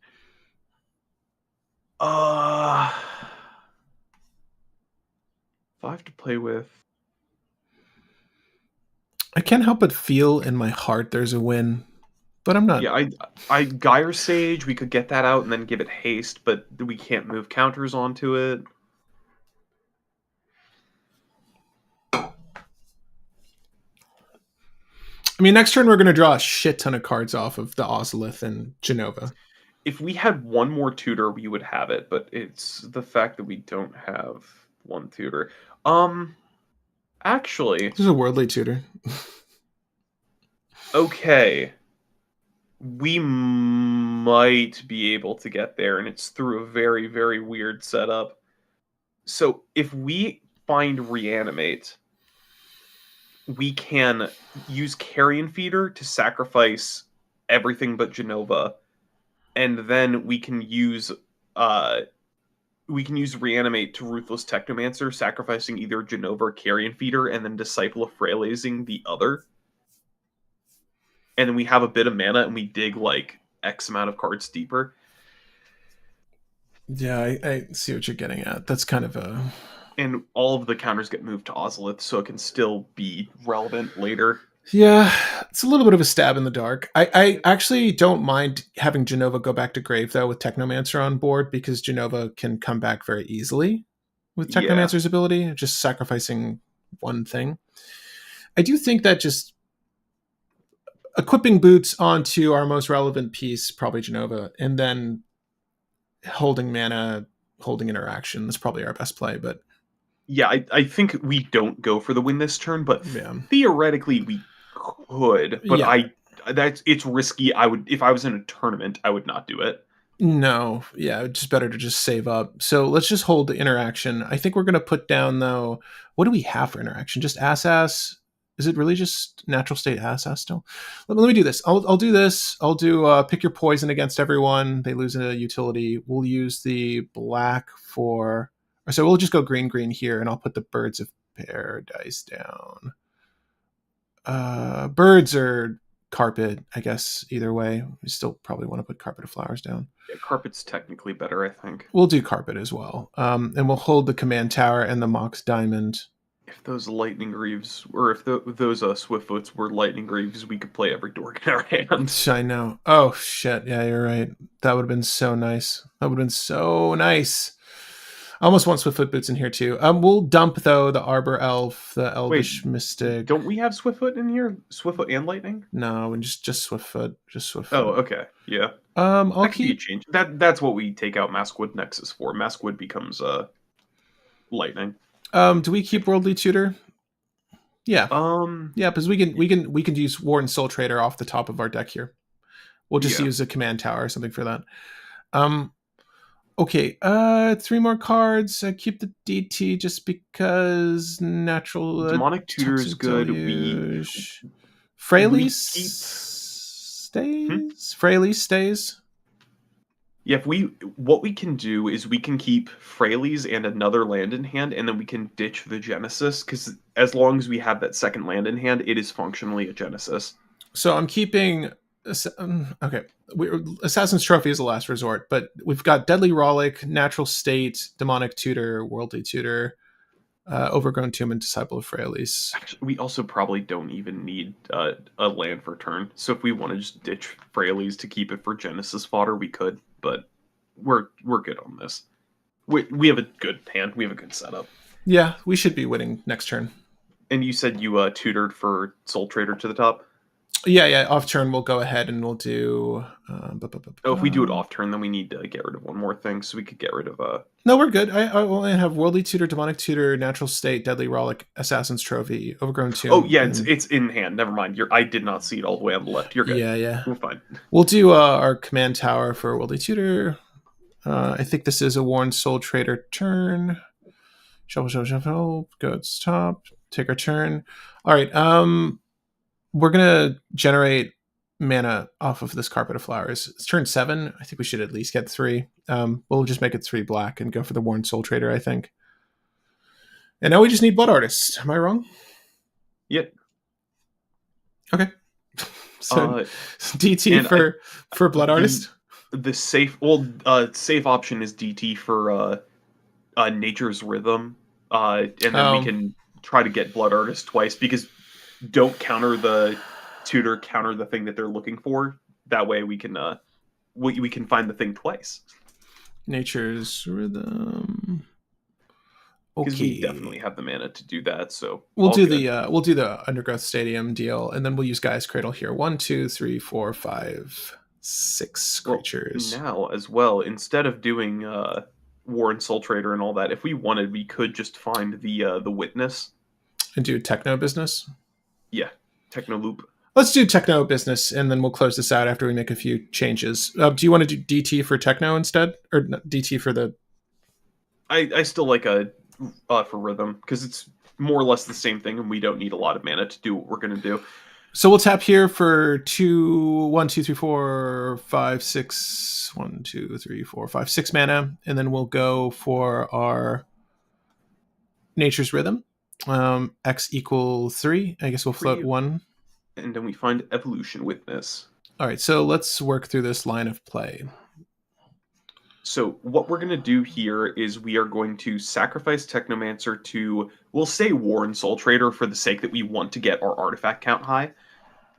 Then we use Cranial Plate onto the Evolution Witness. Then we can sacrifice, then we can, we can pay the adapt cost, bring back Ruthless Technomancer to hand, play Ruthless Technomancer, sacrifice the Evolution Witness. Evolution Witness is going to make a ton of treasures with Cranial Plating, and potentially with like Ozlith and Jenova moving counters around anyways. So then we're going to get, let's say, 30 treasures. Then with 30 treasures, we are going to replay, we're going to resack Ruthless Technomancer to Carrion Feeder this time, and from here on out, I'm just going to say, when I say sack, it's going to be Carrion Feeder, because we don't want to lose life. We sacrifice Ruthless Technomancer to Carrion Feeder again, Witnesses in Graveyard. We sacrifice 7 of those treasures to get back the Evolution Witness. Then we re-equip Cranial Plating to Evolution Witness. Then we sacrifice Ruthless Technomancer to get it into the graveyard. We adapt Evolution Witness, recurring Ruthless Technomancer. We replay Ruthless Technomancer, sacrificing Evolution Witness, creating a ton of treasures. Then we are going to use Ruthless Technomancer to return Evolution Witness. We are going to do this again and again and again and again and again, netting cards off of Jenova and netting mana off of this loop every single time we do it. Inevitably, we're going to have too many cards in hand, and Carrion Feeder is going to sacrifice Jenova so that we stop drawing. And then we repeat this loop. With infinite mana and this infinite setup, we can now play Walking Ballista and then pay all that mana and win the game. A lot of this seems like an interesting version of Marin. I may just switch them out and adjust accordingly. Yeah, you're not too wrong about that. It's... Whew. Okay, so we won on turn 5 and we won on turn 7. I think that was our intended goal. It actually might have been able to win on turn 6, but that was going to be a risky roll. We exceeded our expectations with that first hand, I think. And the thing to note here is, like, yes, we were playing slow, but we've had forms of protection removal the whole way. We've had decent setup. Even when we burn our hand down to 3, we've come back very easily. Adjusting for Dryad Arbor, having that back in the deck was very important. Let's make a few changes here, and then we can sort of just discuss Jenova. I don't think you're right. I don't think we need the... I want Lightning Greaves. And what else did we want? I'm going to look to see if there's a good creature that we can use to sacrifice stuff from Graveyard. There's got to be a decent Entomb It's either not getting hit off Buried Alive or not getting hit off of Unmarked Grave. Those are the two things, because Smeagol is the only creature, but it doesn't work with Unmarked Grave. Technically, there's Woestrider, which is the Saraseer that has Escape, but that's it's a very costly escape, so no, I don't think so. Like when it enters. Oh, it's just a sack outlet. Yeah, it's Viscera, but it has an escape cost, so if we wanted to entomb it, we could. No, I'm with you. Well, does Unearth... Wait, Unearth doesn't sacrifice a thing, though. Golem Patient Plotter. That's the name of the golem that Golem Patient sacks from, Plotter. or can be recurred from graveyard by sacking a thing. It's 1 black to sacrifice a creature, return to your hand. Yeah, it doesn't get hit off Unmarked Grave, but gets hit off Buried Alive. Is that good enough? It's just having a sack outlet that we can. Honestly, we could probably cut Buried Alive for that golem because we don't run enough reanimates that Buried Alive is worth it. Is this the best option though? It is the best creature option.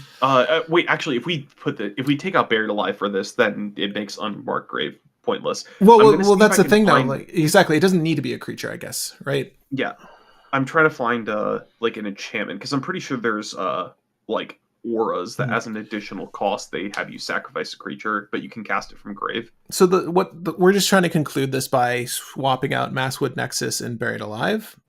We've got our Greaves for Nexus, and I think that we just need to find the right solution for an Entomb or Unmarked Grave target, because we don't want to end up in a situation where we have that in hand and no proper solution. And for this deck, it's something we can put in our grave that allows us to sacrifice a creature. Which you were saying, Dread Return? You sacrifice 3 creatures? Yeah, sacrifice 3 creatures to reanimate a creature. I don't think that know we if were want there. Dread Return because we don't usually have 3. No, we don't. When we do that, though, we're not able to return one of the things we sacrifice, right? The way this reads? Correct. Yeah, so it's like you pay the 3 and then you pick the target before. The target will have been selected before you sacrifice the creatures. Did you put in tower? No. Thank you, Wolf, for reminding me. Yeah, take out one of the basics for tower. Yeah. Also, somebody brought up a high market. High market isn't as good just because all it does is sacrifices a thing. I'd prefer to have actual utility. Phyrexian Tower just kind of does that. Yeah, and gives colors, which is kind of the main point. We also talked about Survival of the Fittest and Fauna Shaman. We could those are going to leave those on the sideline for now. You can put them in though if you want. I'll take out a basic land for the Phyrexian, and then I will remove our. Where is it? Oh my god, I just lost my mind. What's the other card we're trying to remove from the deck? Buried Alive. Jeez Louise. Okay. Buried Alive. Yeah, we don't need it. There's no direct lines of play for it. Although I think honestly you could go. We were just trying to utilize the creatures that were in this deck for play lines as opposed to jamming combos that don't necessarily synergy with the deck. So you could add different 2-card combos, 3-card combos to this list, whatever flavor of Golgari you want. But just Jenova gets there. I do want to expand upon our thoughts in a second, but I do think that this is a good deck. There's no escape card that has sacrificed something as the escape cost, right? Is there another keyword for in trash do a thing? Flashback. What else? Jumpstart. Jumpstart is discard a card and pay this card's cost. There's flashback. There's harmonize. Let me look at flashback. Let's see if there's a flashback card for us. Sacrifice. What was that? Cabal Therapy. Sacrifice a creature. Therapy is the go-to that people have used. I cannot believe I did not remember that card. Yeah, I totally forgot about it as well. I mean, frankly, I don't know that it's great for us, but you can even normally you would target yourself and name something that you need to put in the trash for reanimation or something, but that way you just target somebody to get hand info. Mm-hmm. Yeah, there's that too. It's really not bad. And it's revealed, so everyone gets to see it, which is quite good. Target player removes all cards. You know what's actually a really good one? Altar of the Wretched. Oh no, but it's just return from grave to hand. But it's ETB, sacrifice a non-token creature and draw X cards and mill X cards, where X is that creature's power. Oh, this is the new one. Ixalan, yeah. Birthing ritual.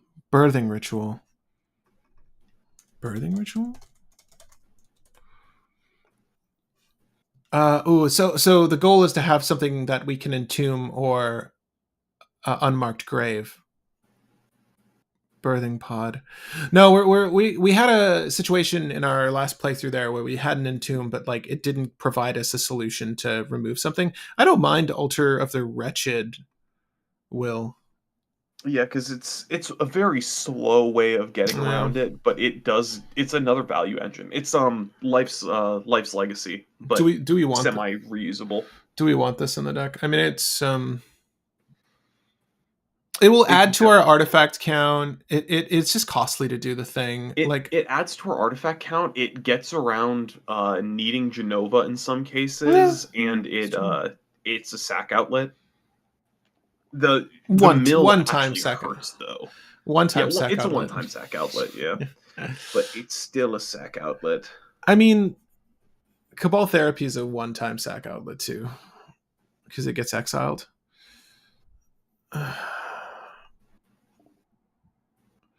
I'm trying to think of any other escape. I like the escape one. Almost the best, dude. Woe Strider. Yeah, Woe Strider is the one that may be good enough. It just feels like because it it's has the most contingent. utility. Yeah, yeah, man. It also gives us a goat to sacrifice. Like, legitimately, I would put the counters on Yeah. the goat. Like, it's not bad. It's just it's costly though. You're absolutely right about the cost. Like 5 plus the exile is rough. It's a rough. It almost makes me want to run a reanimate effects, but is there not an escape? Is there not an escape sacrifice a thing? That's what I'm looking at right now. Yeah. There is not. This is tough. I'm really surprised. I can't help but feel I'm missing something. There's got to be something that we can entomb or unmarked grave that will allow us to sacrifice the thing for effect, apart from Cabal Therapy. No Harmonize and no Jumpstart either. Damn. Woe Strider is probably the best option then. Is that? Are you happy just playing Woe Strider as a card? It's another Visceraseer. It's good enough. This creature escapes with 2+1/+1 counters on it. It even gets bigger by itself. It's also because it is sacrificing another creature, so you can't like stack it and have it sack itself, but it does make itself bigger if you need to sack it for something later on. Hold up. Oh, that does suck. Well, just the fact that it can't sack itself, I don't disagree. We'll have to sacrifice it with something else. I mean, it'll sack the goat if it ever needs to sack anything. Yeah. I'm okay with Woe Strider as the option, the play option. Okay, so that's it. That's it for the deck. It's all assembled here. Okay, well. Guys, this is just a blueprint. Obviously, take with this, do what you will. Birthing Pod makes sense. Well, though. Yeah, I agree. I think Birthing Pod makes sense. Honestly, it is 4 mana, but it is a sack outlet, and it also gives us utility. It'll go into like the. Did we remove Rayhan? No, we didn't even remove Rayhan. Do we want to drop Birthing Pod in here really quick too? I actually do think that's a good call for the deck. I don't think we need Birthing Pod because I think we put it on the tutor. It's probably good. We can probably cut Incubation Druid for Birthing Pod because I feel like we didn't really reach a point where Incubation Druid felt worth it, or Gyre Sage, one or the other. Which one is the one that evolves itself? Gyre Sage. Oh, we'll maybe keep that one then. Incubation Druid has Adapt, but it's Adapt for 5. Yeah, we'll put that on the side. We'll put the Birthing Pod in. I think that's a good call as a last utility for the deck. Yeah. It also, again, artifact count for the Cranial and the Nettle. All right. Whew. We did it. We did it. Thoughts? Demon Male Hauberk worked just as well in this deck as I thought it was going to. Is this a good casual deck? Yeah, I think that it's really powerful. I think if we took out the fast mana, the deck, we could take out all the bracketed cards in this deck, and the deck would still be a freaking powerhouse. So I think that's a good mark of a deck. Oh, we kind of fucked then, because bracket 3 has a limit to 3 game changers. Yeah, but if we went bracket 2, it would still slaughter in bracket 2. Yeah. Well, so what I'm saying though is bracket 3. This can't be bracket 3, right? Because of all the game changers. Correct, but taking out the game changers wouldn't be too difficult because it would just be we didn't really Take out the need the fast mana at any point in no. that game. Gaia's Cradle and like a couple of the tutors are the biggest painful things to What remove. would But you keep? I mean, I would get rid of the Orcish Bowmasters, get rid of the crop rotation, get rid of the. We probably just keep a handful of these tutors. Worldly Tutor can go. Probably keep Vamp Tutor. Keep Vamp yeah, Tutor. Keep Demonic Tutor. Keep Guy's Cradle. well, I'm saying we could make it bracket 2, like cut everything, Yeah, and yeah, it that's would fair. still be a powerful deck. So I'm saying theoretically, it still does exactly what it would do at the exact same speed and pace at a lower bracket, which I think is a Right. good representation of a deck just being strong. If Yeah, you can drop it from bracket 4 to bracket 2, and it's still about the same speed, that's a good deck. yeah, and in this situation, I would suggest you just add in the redundancies that we sidelined there. And there's plenty of good redundant effects for this list. It's kind of slow rolling, but like once the ball gets going, it's quite good. I really like this Jenova list. I think it's a really solid casual deck. Like what was being asked earlier, I don't think that it's going to compete at a high end competitive level, but you could push this to be high powered.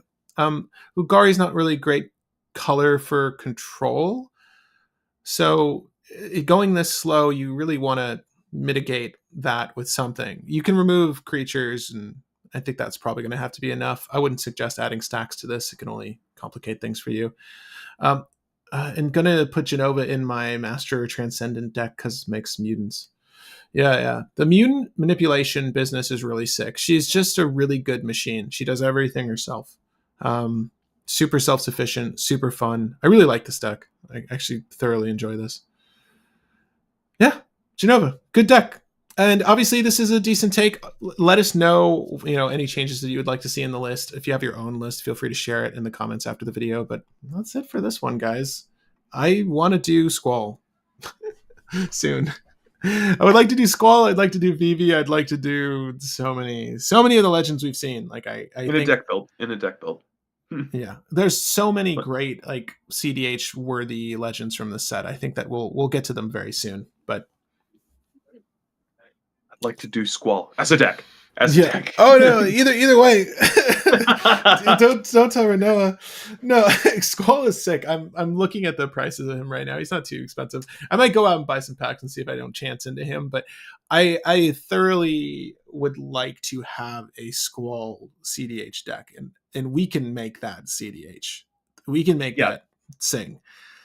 Flesh bag effects could be good. Yeah. It actually wouldn't be bad for controlling the game a little bit, and alongside the pick your poison, right? Damn, dude, that was fun. I'm loving these Final Fantasy legends. Let us know which legends you'd like to see next. Will, closing thoughts? F Xenos Gang Gang. I will keep saying that. I built the deck for those who have heard my complaints about Xenos. I built a Xenos deck. I will be going to CDH events with that deck. I will be spreading the toxicity. Budget Vivi sounds awesome.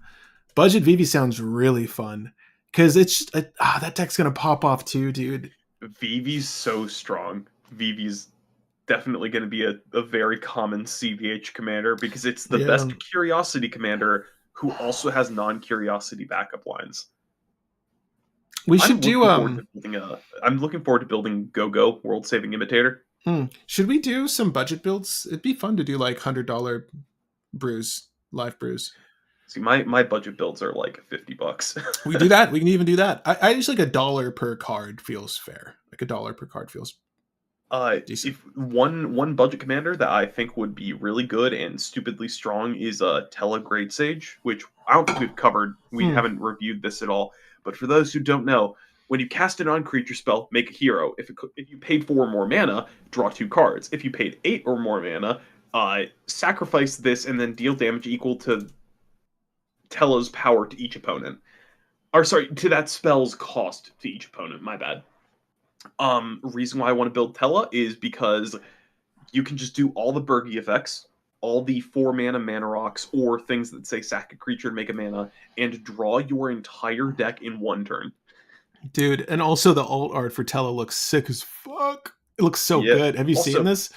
Yeah. Oh, God. Also, he has a built-in win con because you can just go 10 cost spell, 10 cost spell, 10 cost spell, 10 cost spell, let all the triggers resolve, deal 40. Or like just X equals 40 cost spell and then win the game. Pay 40 mana, win the game.